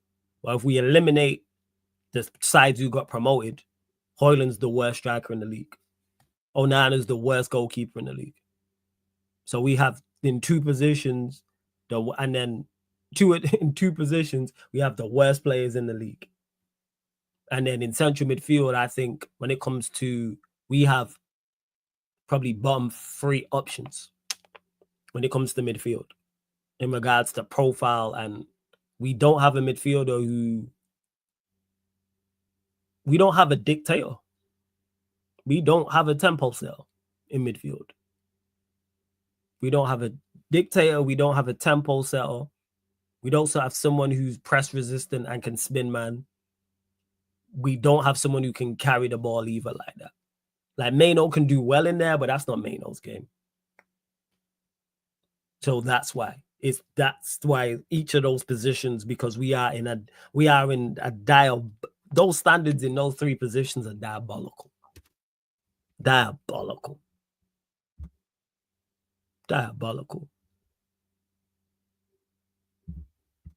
Tamazu says, flawless, why is Haaland's standard so far higher than anyone? He gets criticized after the treble season, people saying we play better without him. It's like you have to criticize him because he's that good. What it is with Haaland is when you are that good, you are going to receive more criticism when you fall off because you are held to a higher standard, because you are the best striker in the league. You're the best striker in the league, one of the best strikers in Europe. You broke all these records in the Premier League. You played, for the most part, you've played in the best team in the country. You're playing under a GOAT manager. That's why. Sometimes it's fair, sometimes it's not. But heavy is the head that wears the crown. When you're the king, people are going to criticize you more. Haaland, if he goes 2 games without a goal, it's a conversation. Whereas if Strand Larsen goes 2 games without a goal, no one's really mentioning it. If Haaland goes 5 games without a goal, it's a hot topic. And if the team's struggling, it's a hot topic.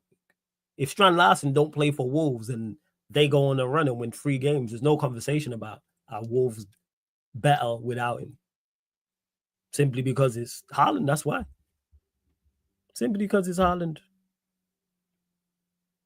No, answer my question, Jake, because we're not bypassing it because you tried to lie twice and have got caught out lying. So again, why is he only scoring 17 goals if he's exceptional at all these things? You put up 2 lies, 3, third lying you out. Third lying you out. Did Amorim being backed is the minimum to get Europe this next year? It's much more than that. Should he get Europe? Yes. But I don't even think he's going to be here by the end of the season. He won't be here. He won't be here.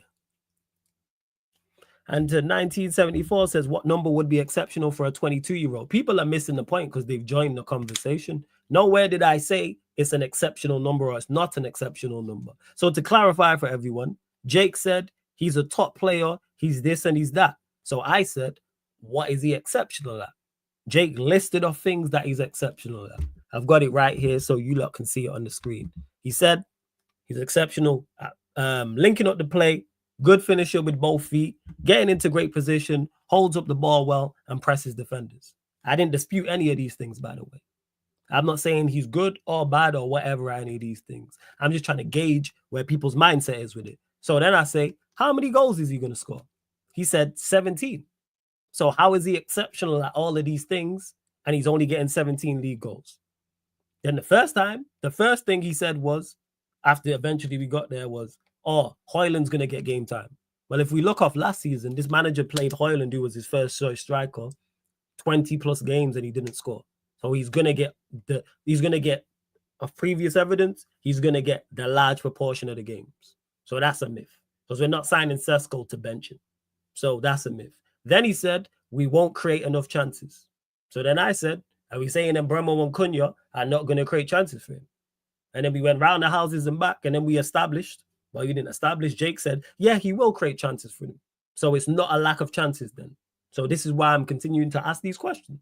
If he's this good at all these things, why is he only getting 17 league goals? If he's exceptional and a top player right now. This is the question I'm asking. You can't tell me you think someone's a top player, and then when I ask you how many goals he's going to score, you give me a low number like 17. Because if I rate a player highly, he's getting more than 17 league goals. Said more. I'm telling you someone's exceptional. That's the key term here. Top player. Here are the words and the descriptions that I'm talking about. If I tell you a striker is a top player and exceptional, he's getting more than 17. I'm predicting him to get more than 17. Exceptional. Big up Tony, man. Every single time, man. Big up. You know what I'm saying? Big up. Big up. Every single time. See, at his age, now it's at his age. But at the start, it wasn't at his age. It's now at his age, he's a top player.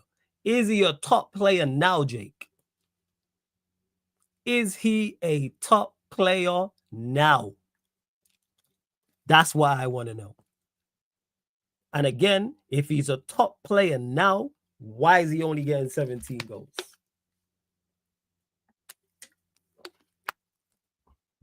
And here's where man tripped themselves up as well.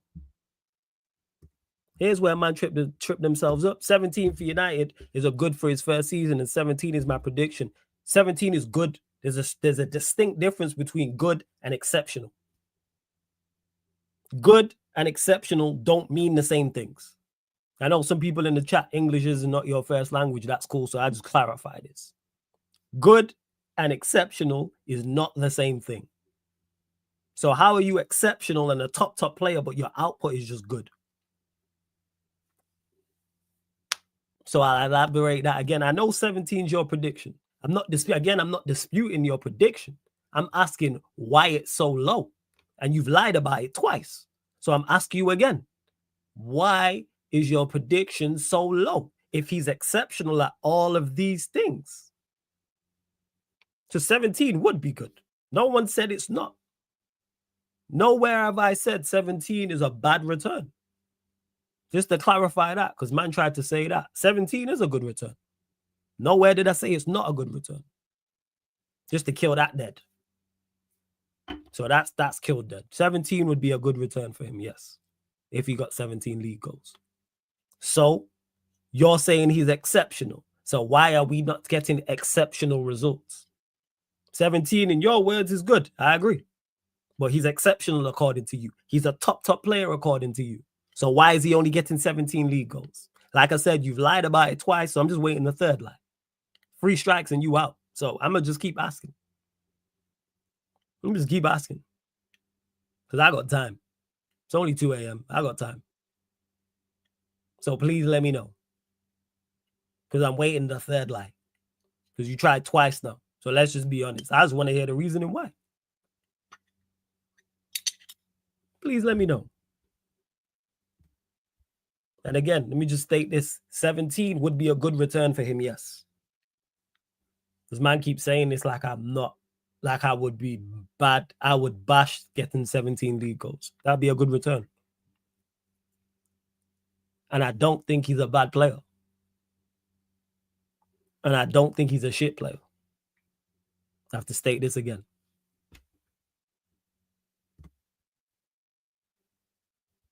So why?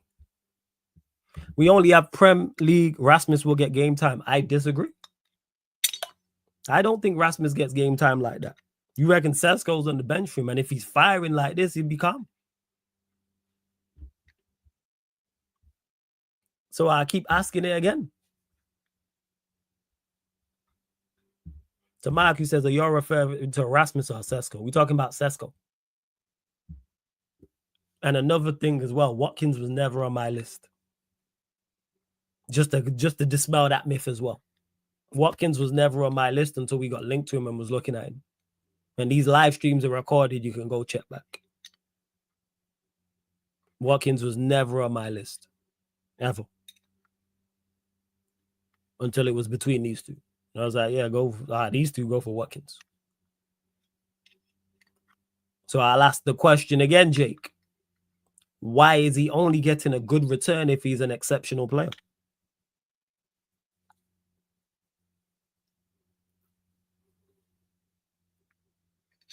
That's what I want to know.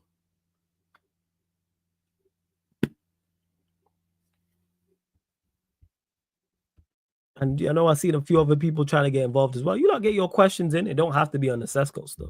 I just want to know if people are in my comment section and are going to be talking and ask me stuff or go at me for stuff. I'm going to pull you up on it. Especially on the solo sports Q&As. I got time.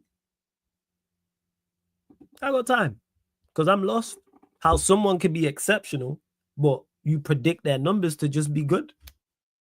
He's a top player. He does all of these things well, etc. He does all of these things well. It is relying on a lot of other factors, which is why I think 17 is high for any striker in the market we can get. You're missing the point, Kyle. You are completely missing the point. It's nothing to do with about relying on other factors. 17 is a good number. Nowhere have I said that 17 is not a good number. The point I'm making is, if you think a striker is a top player and is exceptional, that is a poor number, is the point I'm making. Because there's no striker you rate highly who's going to join the Premier League and you're predicting him to score 17 league goals. Not a chance. If you think he's a top player, now. Not a chance. Now he's a top player for his age. So is he a top player now, Jake? Is he a top player now?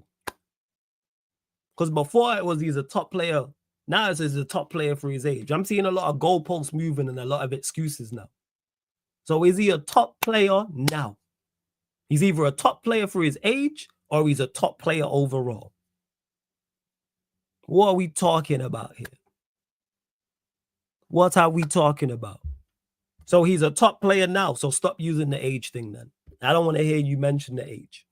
And all I want is my answer to my question. Why is he only getting 17 league goals if he's exceptional at all these things? Nah, I didn't watch yesterday's game, Mark. I don't watch preseason games. I didn't watch. I've seen the first 2 goals. I've seen Højlund's goal and I've seen Dorgu's goal. That's all I've seen. I didn't see the third and the fourth from Ahmad and Williams. I didn't see either of those 2. Oh, run me a breakdown right now. I got you, nephew. So Jake said Sesko's the signing. We should sign him. He's a good. He's a Yeah, that's the guy we should go with. So then I said, what's he good at? What's he exceptional at? Let me clarify that. Not good. What's he exceptional at? So then he listed off the attributes that he's accepted at. He's exceptional at. Sorry, not good, exceptional. So he said this: links up play well, good finishing, both feet, great position, holds the ball up well, and presses defenders. These are the things he's exceptional at. I didn't dispute any of these, by the way. I didn't dispute any of these. No, none of these. I did. None of these. None of these. So then I said, how many league goals do you think he gets? He said 17. So I said, if he's exceptional at all these things, why is he only getting 17 league goals? And then he said, game time. Then I said, well, this manager played Hoyland week in, week out, all season long. So chances are Sesko is going to play week in, week out, all season long. Then he said, we're not going to create enough chances. This is the best lie. We're not going to create enough chances. And then after going back and forth for time, I said, we signed him Bremo and Cunha. Are they not going to create enough chances for him? Then he said, well, it's at United. It hit different. I'm like, it could hit different for Sesko, but that's a whole different conversation. Then he said, and Bremo and Cunha will create enough chances. So he's going to get the game time, and Bremo and Cunha are going to create enough chances for him. So I'm still asking, if he's exceptional, why is he only getting 17 league goals? Bear in mind, Strand Larsen got 14 for Wolves. We finished 16th. And none of us here rate Strand Larsen highly. So if he's exceptional, he's a top player. This is what Jake said. Why is he only getting 17 league goals? So that's what answer to my question. And we're here 30, 40 minutes later. Because I can never get straight answers. You lot ask me questions, I answer straight up. But then when I start asking back, when people are chatting in my comment section, it's like, all right, I'm on stage and man are heckling. All right, we're going to have this back and forth then. Let's go. Let's see if you can stand on what you're saying. And man can't, because I still don't understand. Still don't understand. I'm still at a loss. Hey, Tony, we actually agree on this. All of a sudden now, Sesko's exceptional. But no one wants to put exceptional numbers behind him. He's exceptional, but no one wants to put exceptional numbers behind him. This is what I don't get. Because if I think a striker is exceptional, I'm expecting exceptional results. In terms of goals, in terms of overall performance, and I'm picking him to score more than 17. I think Gyökeres is an exceptional goal scorer. That's why I wouldn't predict him to score 17 league goals.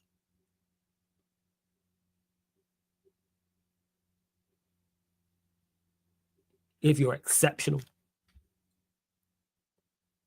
Bear in mind, I watch Gyökeres. That's why I said exceptional goal scorer. I'm going to find out about the rest of his game. Well, you're an exceptional goal scorer. That's without question. So that's why I'm saying, yeah, 20 minimum for Gyökeres. And again, that's of limited knowledge because I don't have enough to assess his overall game. And that's me saying that as a United fan. Well,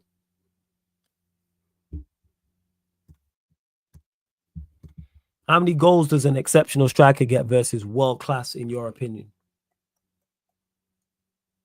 Trying to think of world class strikers. Exceptional, anything from 20 to 25. And then world class. Who's a world class striker? Who are the world class strikers?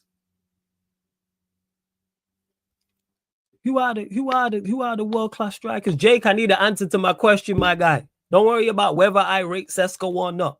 Why can I not get an answer to my question? Why are we ducking? Why is it taking you now 5-10 minutes to answer back? Well, before you was typing fast. Why can a striker be exceptional but not get exceptional numbers? So yeah, exceptional striker, anywhere from 20. World class, anywhere from 24, 25 upwards. I don't put Haaland. I don't class Mbappe as a striker. Mbappe is not a striker. Haaland, yes. I was just trying to think of overall who's world class to me. Haaland, yes. Lewandowski's aging, but yes. Kane, yes. That's pretty much it. That's pretty much it. Okay, so let's say we don't get injuries then. Let's say and if that was the case, why not say this first? Why say we won't create enough chances, which is a lie? And also, why not say he's not going to get enough game time? Why lie? Why come up with 2 BS reasons before getting to this? And let's say we don't get injuries. Let's say there's no major injuries. Then what? Then what? Yeah, it's them 3 in regards to world class. It's them, isn't it? It's them. Isak, we going to find out about. We going to find out about.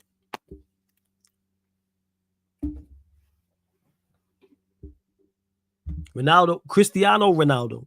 No, Cristiano Ronaldo's not an exceptional. He was not. He was done. Hey, that pains me to admit it, but Ronaldo was done, man. He was done. He was finished. He weren't exceptional, man. It was done. He really was. Sad to say. So now we get to, because I might get injuries. So why not say this 40 minutes ago? And let's say we don't get injuries. Why is it 17? Because you don't predict injuries. Still, Jez. You know why? Because I just can't get answers. The conversation could be over and done in 10 minutes. Well, because I ask questions people don't like. Man, try and move the goalposts and say over stuff and da-da-da and all this type of stuff. It's like, nah, we ain't doing that here. Can't heckle me and then when I respond, don't want to respond. Nah, I threw you the mic. That's what I do. I'm the only one with the mic. But if you heckle me enough and talk enough from the crowd, I throw you throw the mic, catch the microphone, click it on. Let's have this back and forth in front of everybody. Now all of a sudden, man don't want to talk. Now man are taking all 5-10 minutes, but yeah, I'm saying in between comments. But before it was, what's it called? It's an issue. You think Mason Mount will create? We already established that, and Bremer and Cunha will create. Stop moving the goalpost. Stop moving the goalpost. Why is he only getting 17 league goals if he's exceptional at all these things? And clearly he can create for himself. According to you, you said he's exceptional at all of these things. Now man are trying to go back to the creating thing. What are you doing? Because man, you know what it is, nephew? It's because man just say stuff with no substance. And there's no reasoning behind it. This is why he's lied twice already. See, now we getting it. Now we getting it. If we don't get injuries, they'll now get 25 goals. But I thought we could. Okay. So we'll get 25 league goals, yeah? All right, cool. We got there in the end. So he's going to get 25 league goals from some 17. See how, man, now he's changed it to 25 league goals because I said it's not exceptional. Now he has to turn it up to an exceptional return. Man don't believe what they're saying. People don't believe what they are saying when it comes to this guy. And just to clarify, because you mentioned about Sesko as well, I think he's a decent player. I think he's solid. He's a solid player. Decent. Don't think he's terrible. Don't think he's shit. But now all of a sudden he's going to get 25 league goals. Because what he was saying attributes-wise and the goals didn't match up. Now it's moved. Now he gets 25 league goals. Now he gets 24. Got it. Now he gets 25. Got it. He gets 25. We got it, man. Don't worry. We'll hold on. We'll hold you to that, Jake. Don't worry about that. Now he gets 25 league goals. Because he said Gyökeres is getting, and here's his. Jake said Gyökeres is getting 15. So he's getting 10 more goals than Gyökeres. He's getting 10 more goals than Gyökeres. So now he's getting 25 league goals. Okay. If man believed that, he would have just said that from the start. 25 league. Now he's getting 25. 25. How many did Salah get last season? What did Salah get? Hold up. I know Haaland was injured, so yeah, like he got 22. Let me check. Let me have a look here. Player stats.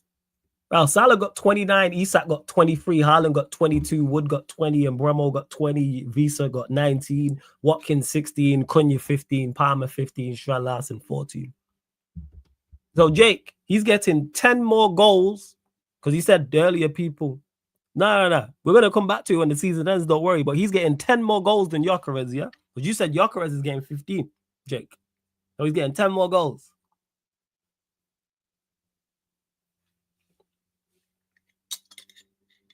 He's getting, so is he? So is that what you're saying? Just to clarify. Are we changing Gyökeres' goal amount now?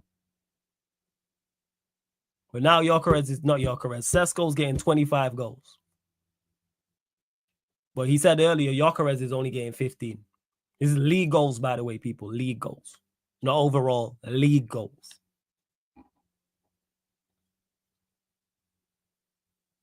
So, yeah, 2 questions actually, Jake. So, is he getting 10 more goals than Gyökeres? And is he winning the Golden Boot? Because 25 goals will put you round about there, to be honest. If you get 25 league goals, that's Golden Boot sense. Because he would have been second only behind Salah.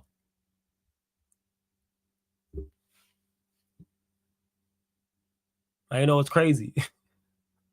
If man believed this, he would have just said this from the start. But after going back and forth, now it's been bumped up. So that's what I want to know. I got 2 questions, man. Is he getting 10 more goals than Gyökeres? Because you said Gyökeres is getting 15. Not all comps, league goals. You know that. Don't hit me with the all comps. League goals is what we're talking about. Not all comps, league goals. What's he getting league goals wise? Because I was specific when I said that. You said 17. Now it's 25. Now it's 25 on all comps.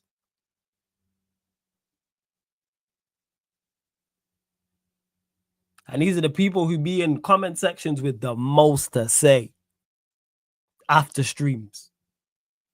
This is why I don't read comments. See, this with Jake is a prime example of why I don't read comments afterwards. Because when you actually debate with these people, you realize what it is. Because it was 17, then it was 25, now it's 25 in all comps. 25 in all comps with no European football. So what happens if we go out in the early rounds of the FA Cup and the League Cup? Or if he don't play, because he'll probably get rotated, like Jake said. Maybe he gets rotated. So he might not play. Xerxes might play, or Hoyland, God forbid, if he's still here, might play. And to everyone who's like, this is a prime example of why I don't read comments after shows and during shows. Because when you have conversations with these people, you understand that there's no substance and it's all feelings, no facts.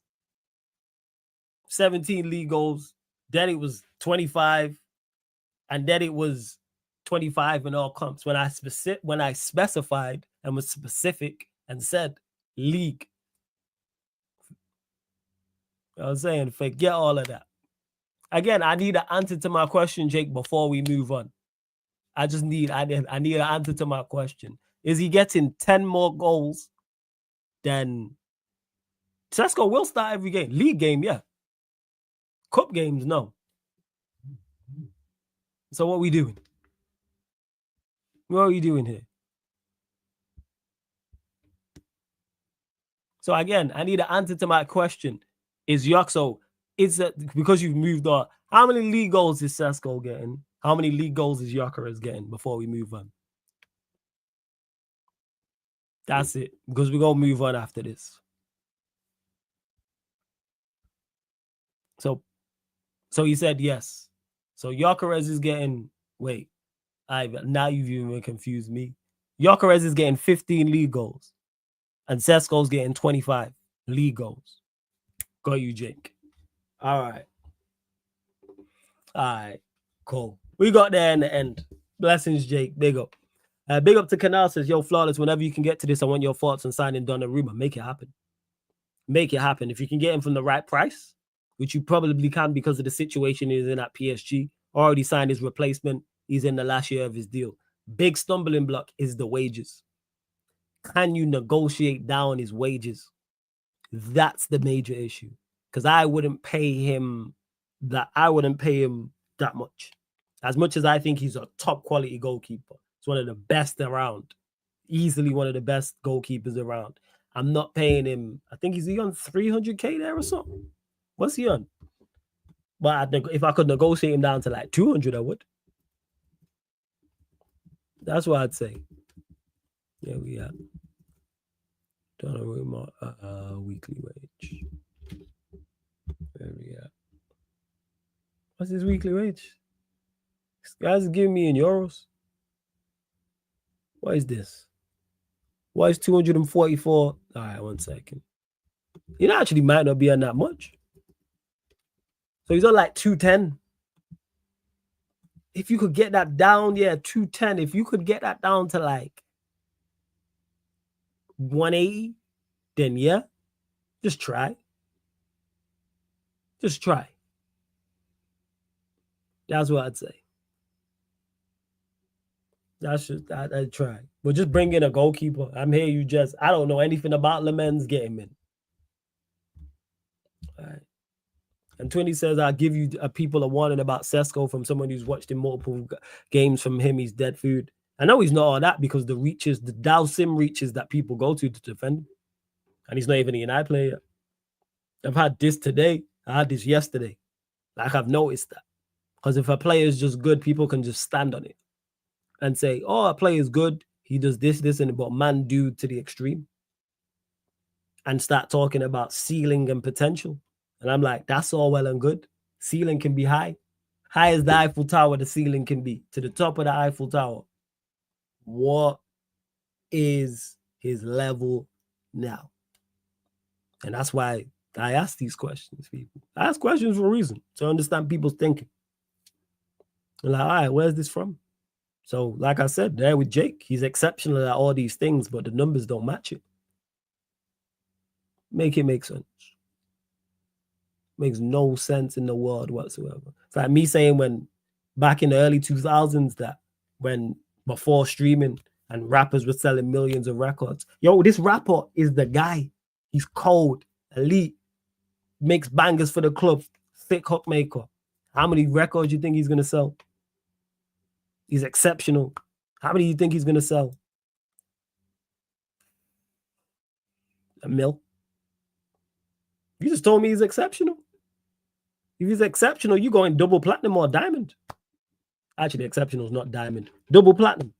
You're exceptional. Actually, scratch that. You're going, what would exceptional be classed as? Gold. There we go. You're going gold. You're exceptional at those things. I just say, yeah, he's going, yeah. He's going to go gold. And you're telling me now he's going to sell a mil. Telling me, right? So you're telling me he can't even reach gold? You're telling me he's bronze? That don't add up. Exceptional songwriter.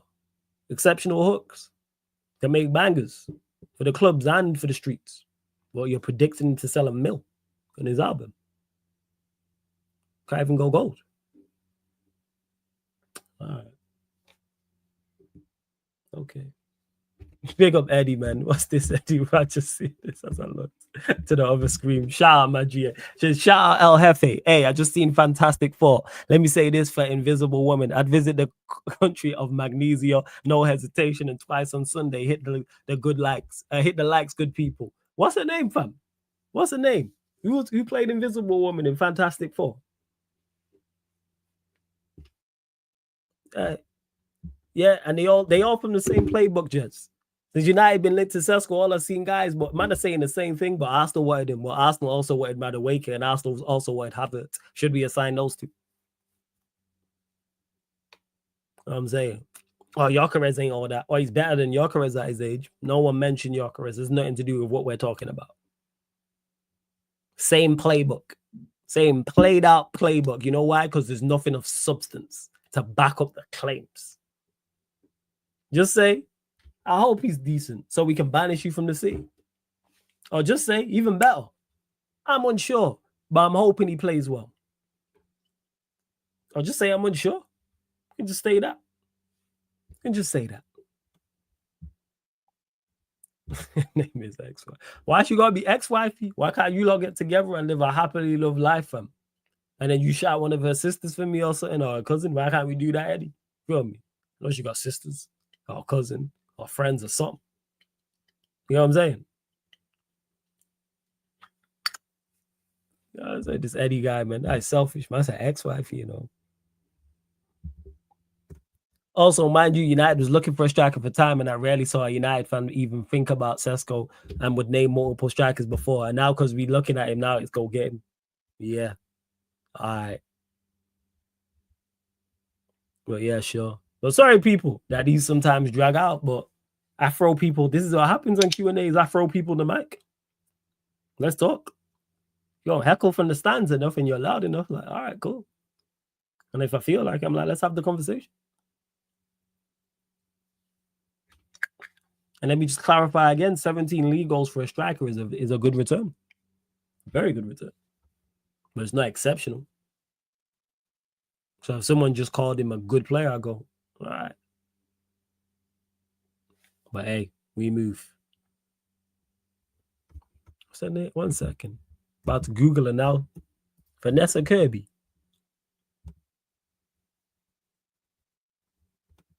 Okay. She's been in some stuff before, actually.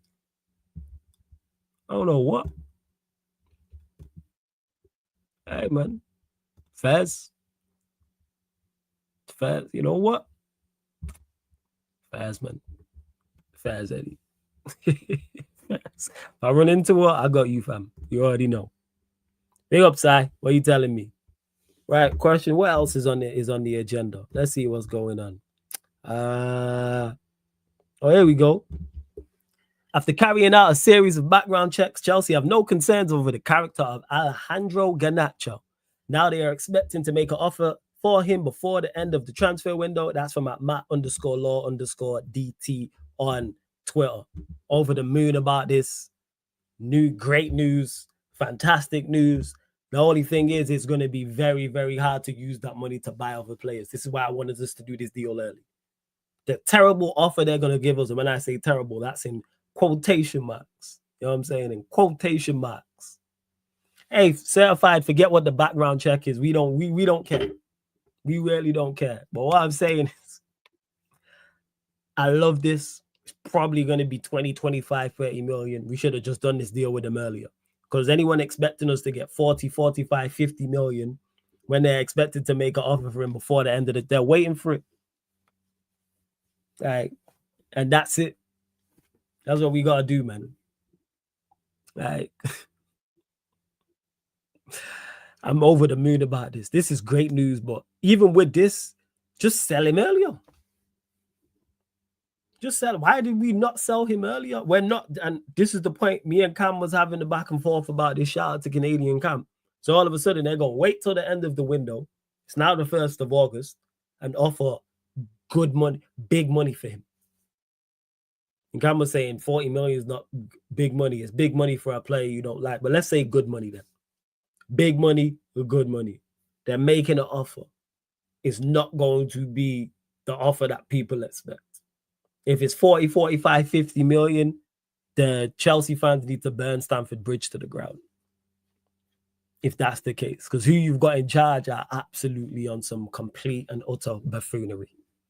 Just pure, utter, 110% foolishness. And they ain't going to do that because Chelsea is smarter than that. We watched how they did with Sancho. They waited till the end of the window and we had to take that bad loan deal. Because you know why? We didn't sell Sancho earlier. And we didn't learn from our mistakes with this one. Right, that's it. If we get this deal done, Flawless getting an Ineos bucket hat confirmed. If we sell him for 50 million or more, I'll get an Ineos bucket hat. We sell him for 50 million or more, I'll get one and wear it on stream. There you go. There you go. To Kyle, who says, that offer is yucky. If the offer comes in, would you sell him or keep him? Sell him. How is an offer yucky for a player we don't rate and we are not negotiating from a position of power. I keep saying this. We are not the A side when it comes to selling Alejandro Garnacho. The player wants to leave. We want to sell the player. That lowers his price. Someone name me a player where this has happened. Just shut up. Name me a player where that's happened and the player's gone for big money. Someone, don't worry, I'll wait. Kyle, I'll go to you on that one. Not just you, everyone. Where it's publicly, the player wants to leave. The club want to sell the player. He's bashed the club publicly and talked about after a European final. He wore the Rashford shirt afterwards as well. His brother and all that nonsense. Name me when a player that's happened to has gone for big money. Don't worry, I'll wait. Someone tell me. Where you said 15 or 50. You know what I said. My man accent ain't that thick. You've been working with me for long enough. Tell me, Kyle, tell me. When that's happened. Someone please. Player wants to leave. Club want to sell player. Forget all that, Kyle. It's not the point I'm making. Tell me when that has happened. Because if you put him in the reserves, his value is just going to go down. If you put him in the reserves, you're in this situation 12 months later. So then what do you do? What do you do, Kyle? Tell me. You're saying 20 to 30 million is abysmal. I completely disagree. But you said he can play in the reserves rather than, and then what do you do 12 months later then, Kyle? So let's say we do that. They offer 30 million. We reject it. He plays in the reserves. Then what do you do the summer of 2026 with him? Don't worry, I'll wait. What'd you do? Because his value's not gone up. If he's 30 million now and you put him in the reserves for a year, he's not going to be 30 million later. Forget what United are accepting, because United are idiots, Mohammed, if we don't accept that. As we've seen, our board is tomfoolery as it is. I can't stand that board. But I need a question. I need an answer to my question. Because Kyle said, don't accept it. Put him in the reserves. So if you put him in the reserves, what happens in 12 months' time? The summer of 2026. Then what do we do? Because people are looking for this mythical figure, a mythical amount for Garnacho that we are not going to get. After everything that has happened. Could have got it before. This is before he wanted to leave. Before we didn't want him. That's why Napoli offered what they offered in January.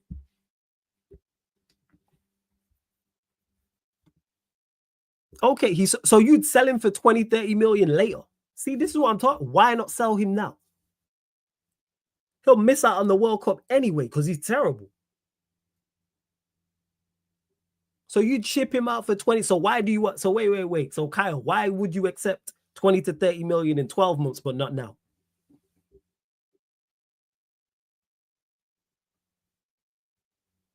I'm lost. What's the difference selling him for 30 million in 2035 to 2026? What's the difference? What's the difference in the 12 in the 12 months?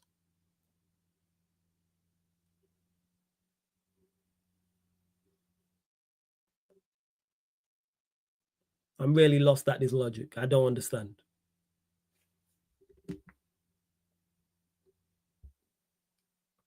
Please, Kyle, please elaborate to this on me. Because you're saying you're willing to sell him at that price in 12 months. No, I wouldn't swap for Nkunku. Absolutely not, Mohammed. No.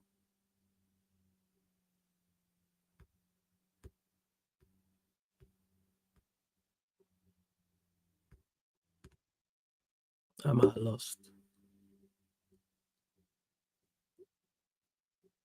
Yeah, I'm really, again, baffled. Every day I live stream, things never cease to amaze me. Ever. So why is this the case? Because man's willing to sell him at a price at a later date. The same price I'd sell him for now. So why is 20, 30 million abysmal now, but it's not abysmal in 12 months?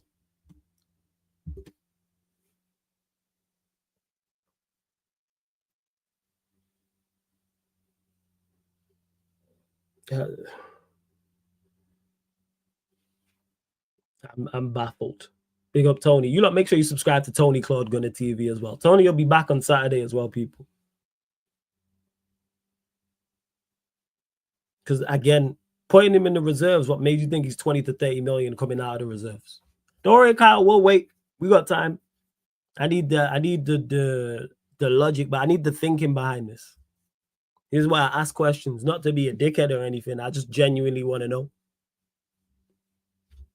And where are you lot? Oh, actually, it's hella late here. Big up to you lot. I appreciate everyone being here. Where are you lot in the world? Are you just night owls who are in the UK or similar time zones? Or is it daytime or evening where you lot are at? Is the chat active? Okay, so at the end of the day, we can't be taken for mugs in the market, or we're going to keep getting our pants pulled down. Length of contracts affect the price too. Okay, then. So, Kyle, I ask you the question. If Garnacho had performed the exact way he has performed for Manchester United at Chelsea, the exact same way he's a Chelsea player, put in the same performances, they'd have the same results, etc., etc. How much would you pay for him? How much would you pay for him?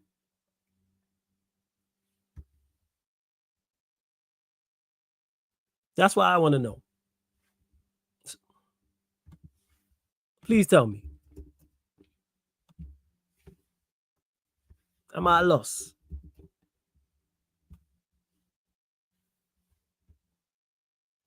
Because bear in mind, his contract runs out 2028. So he still have 2 years left next summer.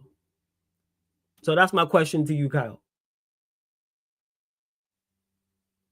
No, how much you pay? No. We're not ducking questions. How much you pay matters. How much would you pay for him? It's not irrelevant. It's not about getting, like, how much would you pay for him if roles were reversed? It's a simple question. What would you pay for him? Because you said we can't keep getting our pants pulled down. What do you think he's worth?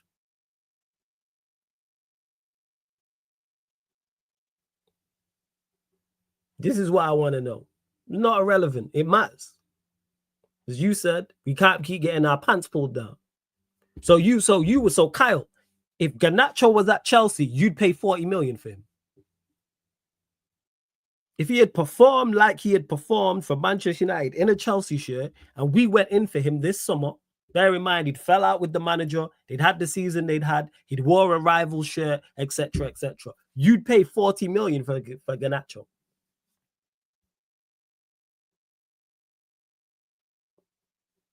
So Chelsea had lost the European final,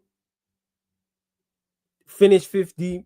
He'd been awful. His brother had been talking. He had wore, I don't know, a Spurs shirt, not even a Spurs shirt, because I ain't the same. He had wore a Leicester City shirt, for example, with a player's name on the back because a player went alone there.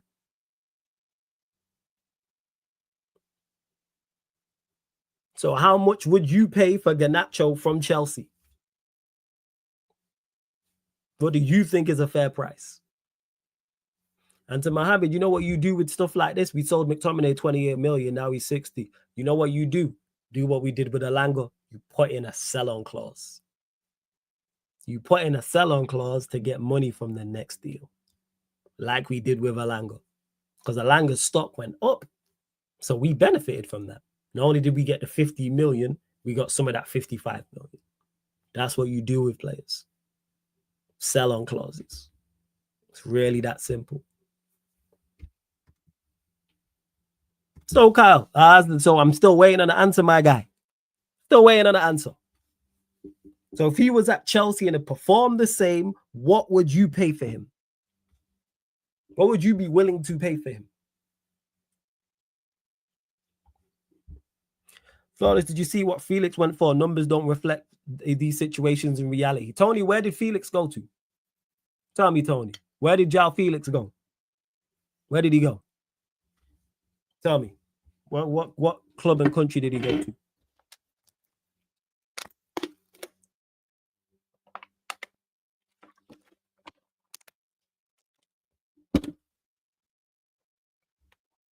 You lot love this. This is why you lot are here. And I'm going back and forth with people. No. Don't hit me with that. If Chelsea had our season, Kyle, what would you pay for him? What would you pay for him? Give me a figure. I need a figure. 2 numbers, 1 number, whatever the case, and it's got to have million after it. What would you pay for him? If Manchester United were in for Garnacho and they came to you, Kyle, and was like, what do you think what's the max you would pay for him? What's the max you would pay for him?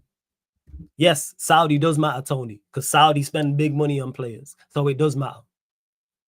Yes. Come on, Tony. You're a smart individual. So I need a figure. Back to it. Kyle, I need a figure. What would you pay for Alejandro Garnacho? Simple question. Simple question. Big up Warrior J. Big up TJ as well. You lot make sure you subscribe to TJ Warren TV. Pardon me? Pardon me. Yes. So I don't know why Tony's talking like you don't know Saudi pay big money for players. We know Saudi pay big money for players. It's not the same. Stop it. Exactly. Like just said, they overpay for most of their. That's why everyone wants to sell. There's a reason everyone wants to sell for Saudi. Talk to fans. Where do you want to sell this player, Saudi? Anthony was linked with Saudi. 50 million they was talking. Bruno, they was talking 120 million. You're not getting that in Europe. Come on, man. Let's really be smart about this. Please. I beg. Come on. No, we're not just going off last season. We're going off everything. Everything right now. So we're going off last season and not his contributions in the last 2 finals, but we're going off everything. As of right now, him. So included those things you've mentioned and including all the off the field stuff as well. The fact that he's unhappy. The fact that Chelsea would want to sell him and he wants to leave and he's fallen out with the manager. Let's add those things in too. So it's everything. The scenarios are the exact same. What would you spend on him? Simple question. What would you spend? All right, we're going to get Garnacho. All right, we should spend X amount. What would you offer? Bear in mind, the player wants to leave. The club want to sell the player. He's falling out with the manager. He's not even on the preseason, so he's not even training with this first team squad. See why? This is why these shows go on so long, because I just can't get a simple answer.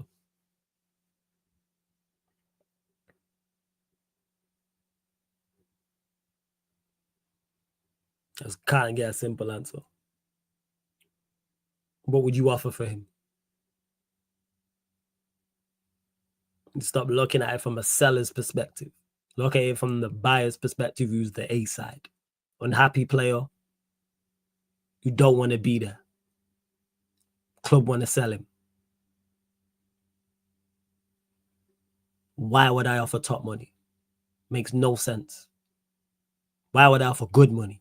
Makes no sense. This is logical business. Hey, if he rates him, Mohammed, say that. I just want a figure so then we can gauge it.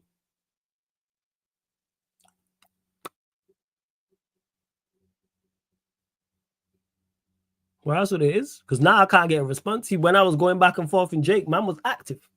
Now man's slow with the responses. I was active when he was jumping in with what was going on with me and Jake. Now I threw him. Jake passed him the mic. I was like, yo, grab that Jake. Pass him the mic, I beg. Actually, Jake threw it back to me. And then Kyle was talking, so I was like, all right, cool. Threw it out to Kyle. Threw the mic out. Yeah, Kyle, LOL, we still ain't got an answer, mate. Still ain't got an answer. What would you pay for him?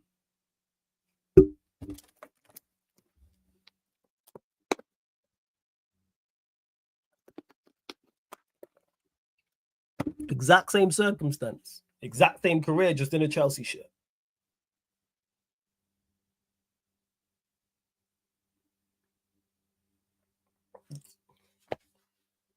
So I want to know. All I want to know. I don't even want to do this, Jens, but people force me to.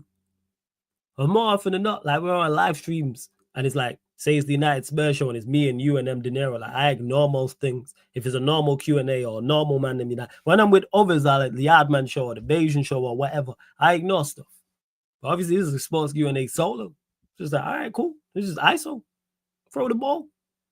It's barbecue chicken. So again, see how man still can't get an answer. No, it's that, people. Oh, it's that when I'm going back and forth, getting answers is really, really long.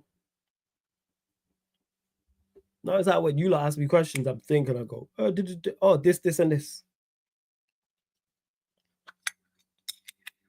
Because Garnacho's worth this. All right, cool. So if he was the buying club, what would you pay for him?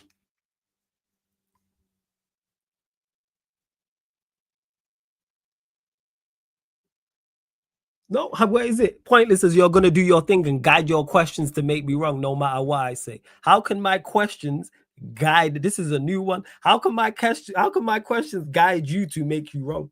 How? How can my questions guide you to make you wrong? Or maybe my questions just make you see how you're wrong. Because you know all I do? I just hold up the mirror to you. That's it. That's all I do. I hold up the mirror. Because all I ask is, okay, you've said this, show me you're working out. This is why you don't want to answer the question. So I'll ask you again, Kyle. If you was buying Garnacho, how much would you pay for him? I just need an answer to the question.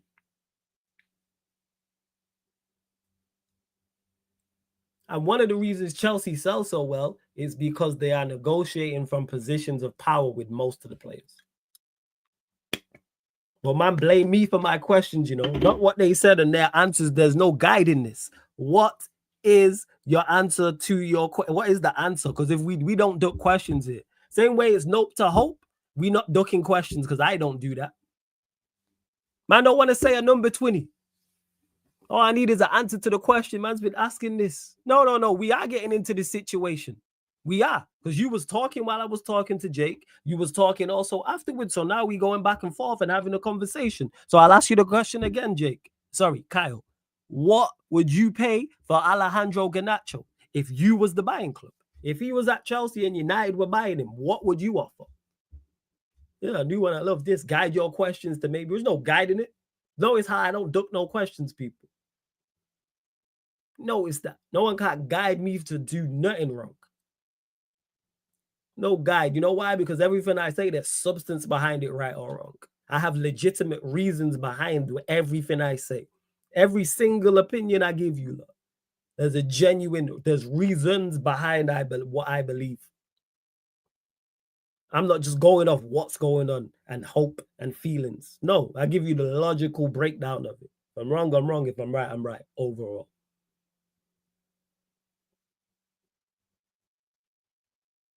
Yes, because they could be. Okay, I'll remove Chelsea then. Anybody. Someone who was of Garnacho's ability and had the same exact career as him at any top club. Any top club. Any. So let's say Chelsea could be in our position. This is why they can't remove on Raheem Sterling. They can't move on Ben Chilwell. As good as they sell, they can't currently move on Nkunku. They can't move on Jackson. There's 4 players right there. Can't move on Sterling. Can't move on Chilwell. Can't move on Jackson. Can't move on Nkunku. So again, what would you pay for Garnacho if he was elsewhere? Top 6, we'll just use top 6 club because that's the easier comparison. So I just keep asking you the question, girl. I won't answer nothing else you say ever again. I'll just ask you this question. It could be a United, it could be a crossover with the Bayesian lot and City. And you pop up in the chat, I'm going to ask you this question. So I ask you the question again. If you was buying him, what would you offer?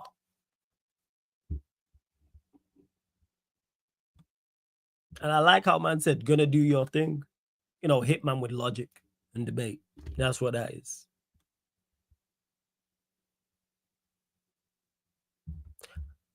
Like, I've never heard this thing in my life. This is funny. I'm a star this. I'm gonna take a picture of this. This is funny. This is funny. Fellas, I'm damn sure you must have been a politician in the past life. Nah, it's just the era I'm from.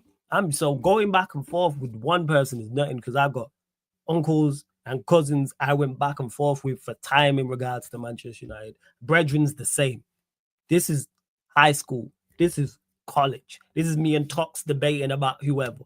Man's been here before.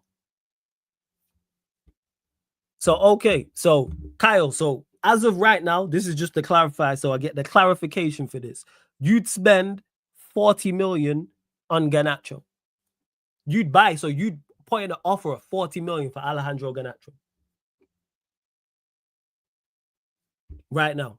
So if United were in for him and they came to you and said, Kyle, what do you think we should offer? You'd say 40 million. This is what you're telling me. I just want a clarification.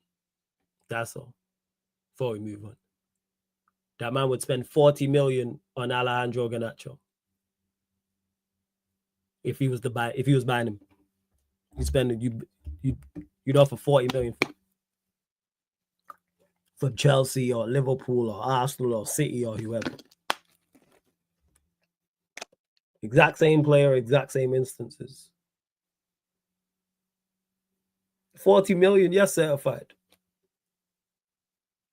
Okay, so you would. So you'd offer 40 million for Alejandro Garnacho. All right, cool. Okay. Another question for Kyle. Another question. 40 million for Alejandro Garnacho. Take out the sides you got, the 3 sides you got promoted this season. Take them out. Put the relegation sides back. So put Leicester back in the Premier League, Southampton back in the Premier League, Ipswich back in the Premier League. We're going to say what's so outrageous about that. The fact that you asked that is crazy. Well, first, you think it's 40 million. I think that is absolutely blasphemous. But yeah, putting the relegation sides back in. What starting left wingers is Garnacho better than? What starting left wingers, Kyle, is Garnacho better than? I said he spent 40 million on Garnacho. You know, a player who went 20 games without a goal, man would spend 40 million on. That is crazy. But yeah, Kyle, what starting left wingers is he better than last season? Big up, Jess. That's what I want to know. Starting left wingers from last season, is he better than? I'm never going to dispute the name. I just want the names, Kyle. I just want the names. I just want the names. That's it. I just want the names. I'm not even going to dispute what you say. They just have to be starting left wingers. So don't bring me 10s. Don't bring me right wingers. Don't bring me strikers. Don't bring me non-starters. I need starting left wingers. Hey, Jazz, if you can stick around. Actually, you probably won't get a straight answer straight away because you'd be good for this, Jazz, but never mind. So starting left wingers, Kyle, from last season, who's he better than?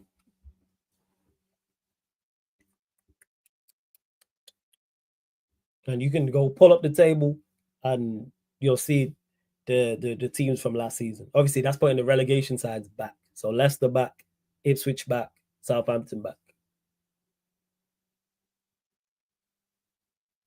No, not many. No. I need the names. I want the names. Don't hit me. We do with specifics. Don't hit me with not many. Who is he better than? Starting left wingers from last season. Why can't I not get a straight answer? Give me the names. I don't want the not many. I want the specifics. Who do you think? We're gauging where you have it.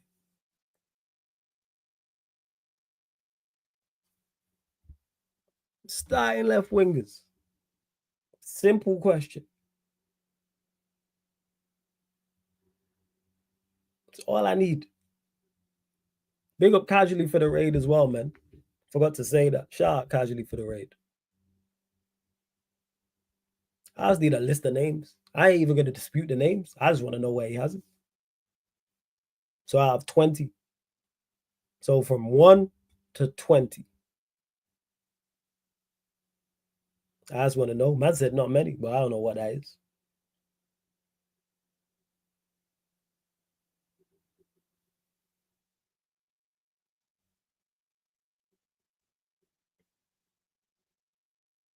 Yeah, of course I'm going. Yeah, of course we're having a debate. Of course, this is how this works over here. We're having a debate.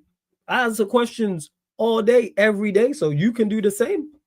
So again, answer my question: who is he better than? Starting left wingers. Simple question. You know what I'm saying? That's what that is. Oh, you like man acting like they run stuff in my city. This is the craziest thing. I run this how I want. So again, I ask you the question, Kyle. Who is he better than starting left wingers? If you don't want to answer, let me know. I ain't making you a laughing stock. You making yourself the laughing stock. I ain't do that shit. I didn't say anything. I didn't dispute what you said. I just wanted to get an answer out of you. I've not actually said anything outside of the 40 million being crazy. I didn't say nothing else. So I'll ask you the question again. If you don't want to answer, let me know. And I'll move on. If you don't want to answer, then I can move on. And just keep it stepping. You're not answering? All right, see you later, Kyle. You know what I'm saying? That's how this works, people. In a bit. See you in a bit, man. You know what I'm saying? I'll see you later. Man, don't want to buy the worlds. You can go. Any last words, Kyle, before I kick you out of the city? Any last words? Man, don't want to answer questions. Man can bounce, but man got hella questions for me. All right, cool. No need to answer. See you later. Bye. See you later. In a bit. You know what I'm saying? In a bit. Because man had hella, you know what's crazy? Man had hella talk for me. But then when I've talked for him, man, when I was going back and forth with Jake, hella chat. You want to answer questions to make me feel wrong? Answer the question. Why you want to answer the question? Because you know how wrong you are. So cool. Don't want to answer the question. Other channels for that. See you later. Bye. Right. Final few questions. But yeah, with Garnacho, they going to make a bid. I'm with it. Man was like, nah, Fez. You know what I'm saying? Play ball. And a bit. Can stick to your beliefs and get out to sea. How about that? There we go. What else is going on? I think that's pretty much it. I think I've covered everything. We'll get to this more tomorrow about João Palhinha to Tottenham. Here we go. Final green light arrived right now from Bayern. Exclusive detail. Loan deal includes €30 million buy option for Tottenham. Not mandatory. Salary covered by Spurs. Bayern said yes, and Palhinha will now travel for a medical test. We'll get to that. Flawless preying on the weak and the feeble. I revenge him on Saturday. Pity him. This is crazy coming from the guy that said he was embarrassed to come back on the channel because of his opinions. All right. Cool. You know what I'm saying? Cool. All right. Can I say it is, man? Like he said there when he was like, oh, you just making me the laughing stock. It's your answers. Your answers. I don't take forever and a day to answer questions. I'm trying to do a Tony in that. So I'm going to just keep asking. It is. But yeah, I don't prey on no one. They joined my chat. They asked me questions. Who did I prey on, Tony? Let me know. Oh, did man pop up in my comments asking me stuff? I appreciate everyone that said, but I didn't force no one to be here. People could just drive right past the city, you know. You don't have to walk through. You can drive right by. You don't have to walk through. You can walk right by. People choose to join. They know what it's like. He said it in his comments. Oh, this is what you do, asking me questions. You know what I'm saying? To make me look wrong. Or maybe your answers and statements just sound wrong. Maybe it's that. Maybe that's not me. Maybe I just hold up the mirror to it. Because let me duck questions. I'd never hear the end of it. Now, you ask me a question, Tony, and I don't want to answer. I'd never hear the end of it. Tell me a time I've ducked a question. Don't worry, I'll wait.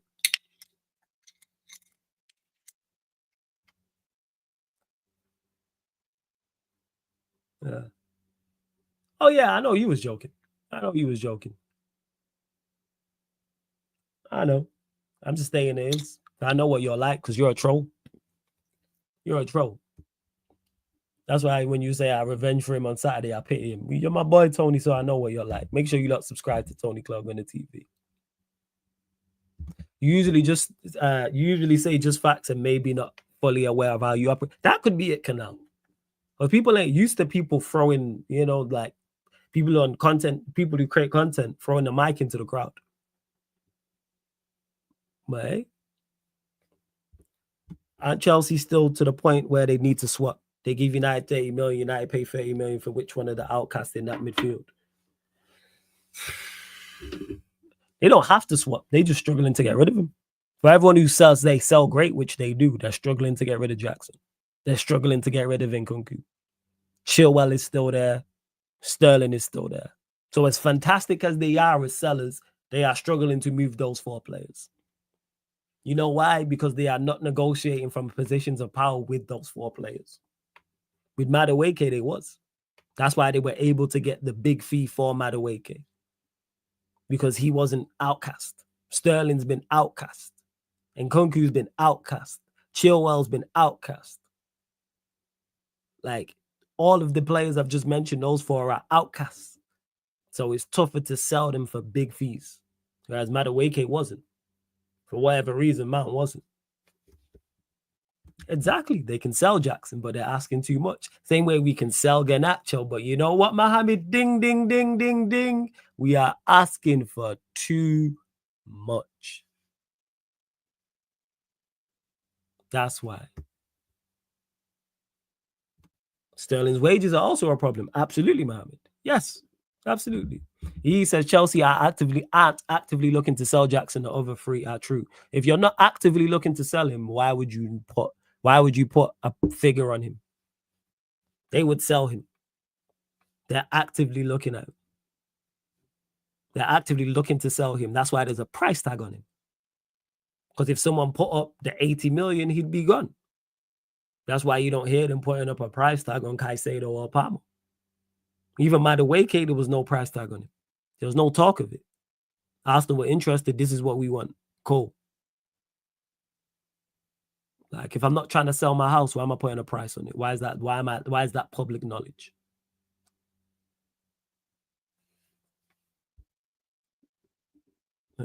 They're cool with him staying, yeah, but they don't have an issue with him like that. He's not an outcast. He's not Sterling or Chilwell. But in their heart of hearts, do they want to sell him? Yes. That's why they put a price on him, and it's publicly noted. This is the price. This is the price. Big up Hassan. Make sure you lot subscribe to Don Hassan. Percentage chance, do you think Liverpool get Isak? Yeah, high chance. Like 95%. I think there's only a 5% chance he doesn't join Liverpool. 95%. It's high. He's gone AWOL. Well, not AWOL, but he's training with Sociedad. It's causing issues. He wants to move. You lot want him badly. You've got the money. 95. It's very rare this deal doesn't happen. It's very rare that this type of scenario, the deal doesn't get done. It's just on Newcastle's stance. We don't know exactly where they stand. While 95% is a big percentage. Why? Yeah, for the things I just named. Everything's in place. It's just on Newcastle. And because he's not there. When he's not on tour and his head's been turned and he wants out and did it, that ain't good to have around. So that's why I'd say 95%. And you have the money there. That's why. So yeah, 95%. Exactly, Chris. Also look at this. When a player starts slipping down the pecking order, he then automatically lets everyone know, the club's not as keen on him. Because if put it this way, if they hadn't signed João Pedro and hadn't signed Liam Delap, there'd be no talks about Jackson's price tag. If they hadn't signed Delap, there'd be no talk about it. But once you drop to 3rd, it's like Donnarumma. The only reason his conversation is because they signed Chevalier. Once they've signed him, now it's like, oh, PSG are looking to, Mike, how much could he go for? He's got 1 year left on his deal. Wages, The whole 9.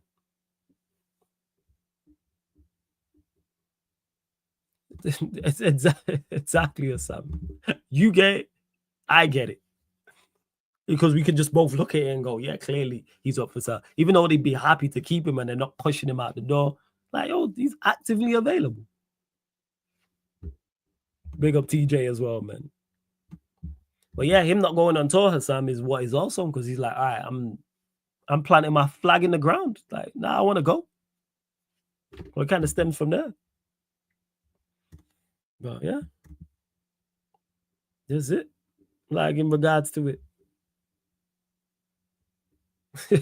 Jackson offered to United, offered to Villa, etc. Not for sale. What's for sale? Oh, Lord, yo. The things I have to deal with, man. The things I have to deal with is crazy. Crazy. There is offered, actively talked about swapping him. Well, he's not for sale. Not actively selling him, but you're looking at him in swap deals. All right, people. And that's it. We closing out. Shout out to everyone who's still in the city. Shout out to everyone who's not banished. You know what I'm saying? Because that's what it is, man. It's hashtag nope to hope. And if you don't want to answer questions, you'll also be banned. That's it. You don't duck no questions. We don't. I just can't think of a slogan to go with the question thing, but we're not doing that. We don't duck fades, man. We don't duck fades. You know what I'm saying? Hashtag no to hope. Nope, sorry. Hashtag nope to hope. And we are not ducking fades here. We don't duck questions. Yeah, we ain't doing that. We do not duck cues, man. And hashtag nope to hope. We do not duck cues. I've just not got a catchy line for that slogan yet. But I like how this city, man, we establishing certain things. But certain things just cannot run. I'm sorry. Like me saying Nunes not for sale, brother. I hear you, Sam, man. I hear you. But yeah, that's it. Imagine that, like I say, I only ask of you, like, I don't deal with hope and I'll duck no questions. I have to deal with Manchester United being absolutely dreadful on just every day. And I answer questions from you like, all of the time, all the uncomfortable ones. Because they're all uncomfortable conversations. I don't like this shit. I wish I could be like, hey, no Manchester United questions. But that's just, nah. Do I want to do that? In an ideal world, yeah, but I know it don't work like that. Because I ask people questions about their team when they're doing bad. So it's like, you can't do that. Fair is fair. I'm saying I can't like crashing on Arsenal or Liverpool or City or Chelsea, but when it comes to United, it's like, no. Nah, not in the slightest. You know what I'm saying? You can't do that. Nah. Oh, roll with the punches. With United, rolling with the punches, it's like being a fucking punching bag. You know what I'm saying? Manchester heavy bag. It's there, no defense, just taking punch after punch after punch. And speaking of heavy bag and punching, you lot, make sure, shout out to my brother Rance every single time. Make sure you lot buy the pay-per-view, people. Rance is fighting the 23rd of this month because it's now August. Rance is fighting Saturday, the 23rd of August in Cardiff. If you can get there, buy a ticket, pull up. If you can't get there, buy the pay-per-view, people. Rance is boxing. So make sure you go and support, man. Support Rance, people. So like I said, buy a I'm such an idiot. Yo, this guy. Sorry, I laugh because I read Hassam's comments in his voice and accent, which makes it even funnier. But yeah, I was going to say, I forgot what I was even going to say. Yeah, Rance is about people. Rance is fighting. He's got a boxing match. He's the main event. It's in Cardiff, Saturday, the 23rd of August. So if you can get there, buy a ticket. If you can't get there, buy a pay-per-view, people. The pay-per-view is only £5. If you go to Rance's Instagram, which is Ransom Bants, then you just click the link in his bio and you can buy the pay-per-view. I'm actually rolling, so it's in Cardiff. So yes, I will be heading to Cardiff. I'm gonna go support. I'm sure more content creators will be out there as well. He already said Expressions will be there walking him out to the ring. So if you're in Cardiff or close by, get there. If not, buy the pay-per-view, man. Support my brother Rance. Bro saw how Ahmad ball from I-10. I really like to see him there. I didn't watch Mabuka. I didn't watch because I don't watch preseason. And it's no surprise that Ahmad balled out in the right side of 10. Like, because Ahmad's a talented player. So it's no surprise. But in the system, I don't think he's not the best right-sided 10 we have, and he's the best right wing back we have. So play him at right wing back.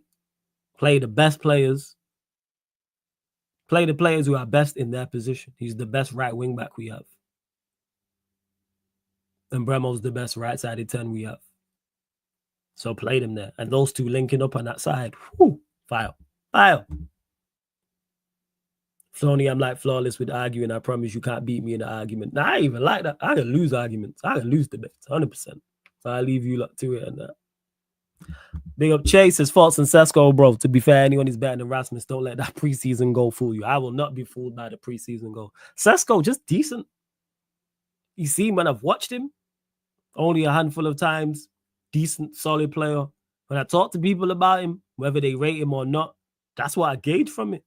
Decent, solid player, but nothing exceptional.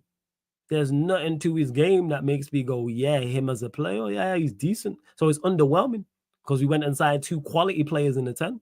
We would have went and got, if we would have went and got another quality striker, that changes the whole landscape of that. Whereas him, it's just underwhelming. It's a missed opportunity. Yeah, Jay, nothing exceptional, not very good, not good, just decent. Yeah, he's just, yeah, it's just decent. Where else we at? What business you feel United will do before the window ends? We'll get a striker. Knowing these idiots, we probably won't even get a goalkeeper. Striker.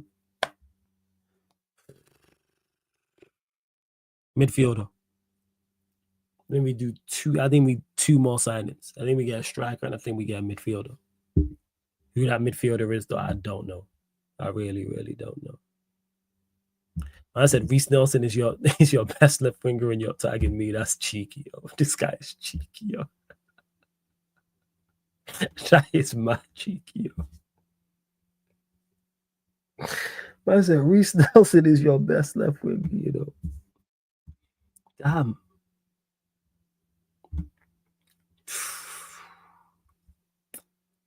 Crazy work, yo.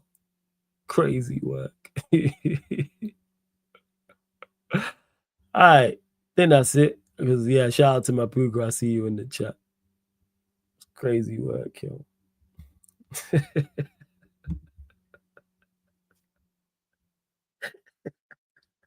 I said, I swear Nelson looked better than Trossard and Martinelli today. Tony tagging me. Hey, Tony, who have you got winning the league, actually, Tony?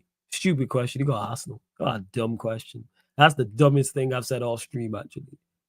Tony, here's another thing. Who have you got second and third out of City and Liverpool? That's what I need to ask. Out of City and Liverpool, who have you got second and third? And that's without Isak and then add Isak. Gunnar G, who's United's best left winger? We don't play left wingers, but Cunha. Cunha is our best left winger. If we do play a 4-3-3. Explain to Tony Flawless, would you rather have Diaz and Nunes, Ekatike and Isak? Hey, if Isak joins Liverpool, I'm doing a filthy U-turn, man. 180, man. You know what I'm saying? Terrible.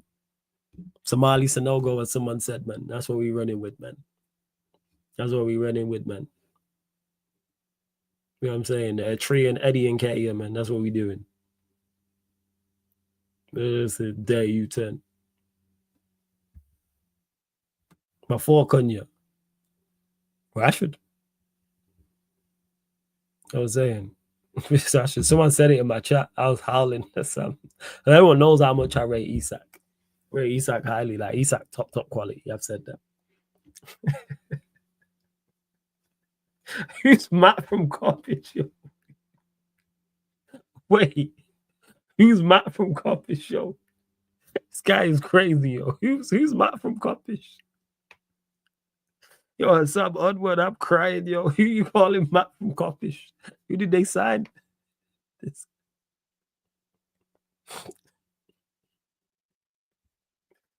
Oh, shit. Yo, I want to know, though, Tony, before I go, who do you have second and third?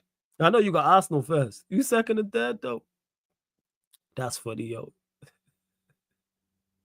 Oh, you're talking about United?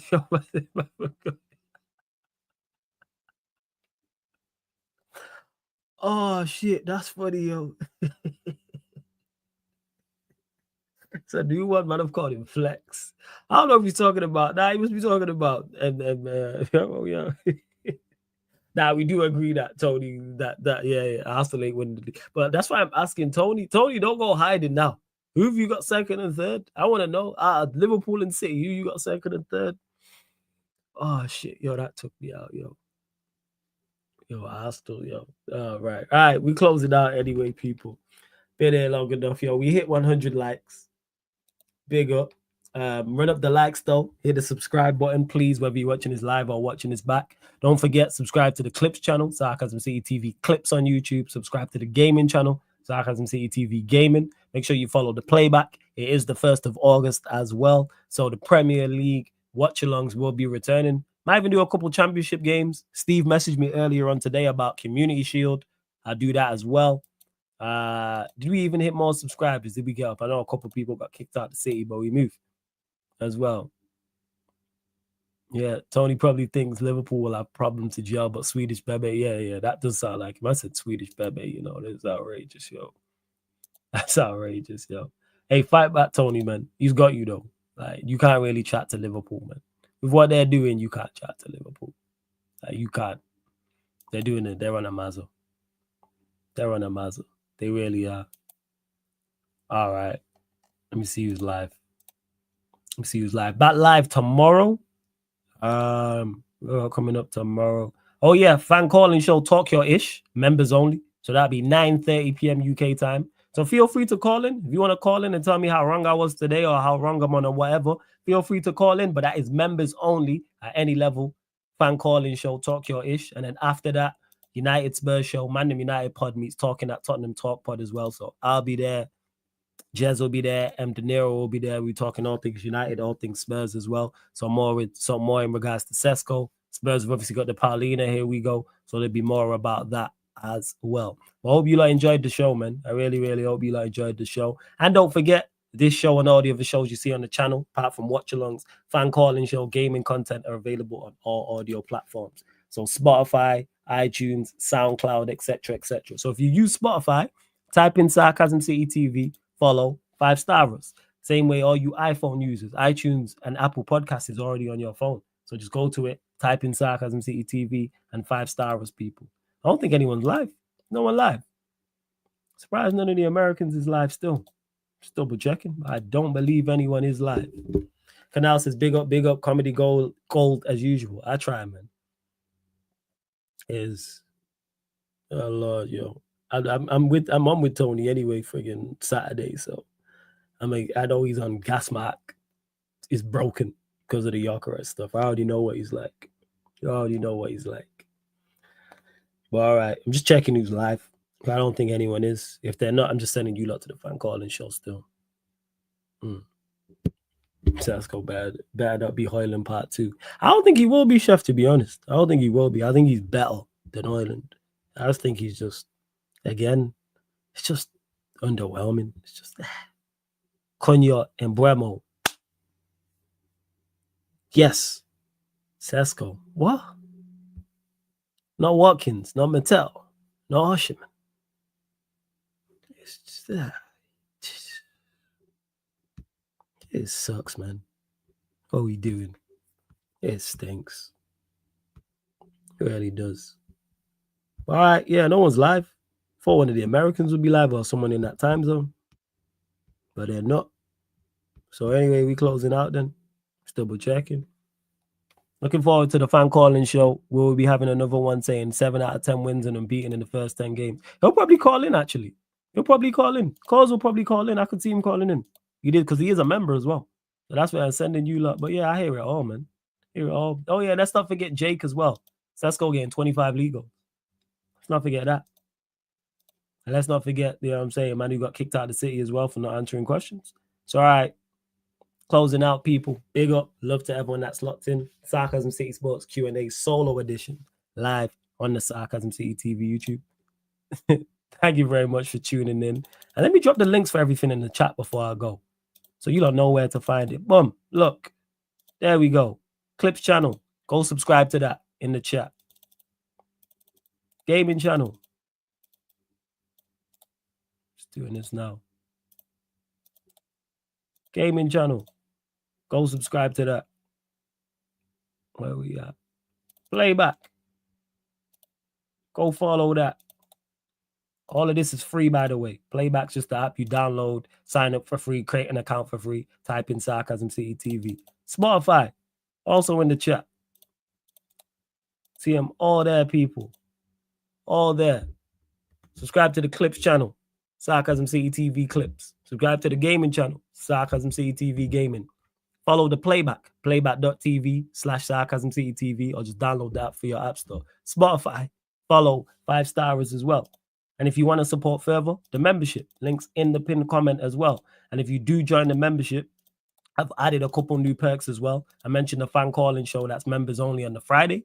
So then that's for members only. And then Wednesdays, people, every Wednesday, it's going to be a sports Q&A, but it won't just be solo. It'll be myself and members only. I'll be answering questions from the chat, like 10 p.m. UK time. That's every Wednesday. And that's the membership. That's the second tier. So anyone who's a Sarcasm City soldier and higher will be eligible for the members Q&As every Wednesday. And then it's all levels for the fan calling show members. But yeah, blessings. Yeah, you man said we're cooking slowly, top 4 easy. Hey, man, you're a United fan, chef, so I hope you're all right. All right, people, I'm out. Big up. Love to everyone that's locked in. Sports Q&A. Thank you very much for supporting. Salute. See you lot all tomorrow.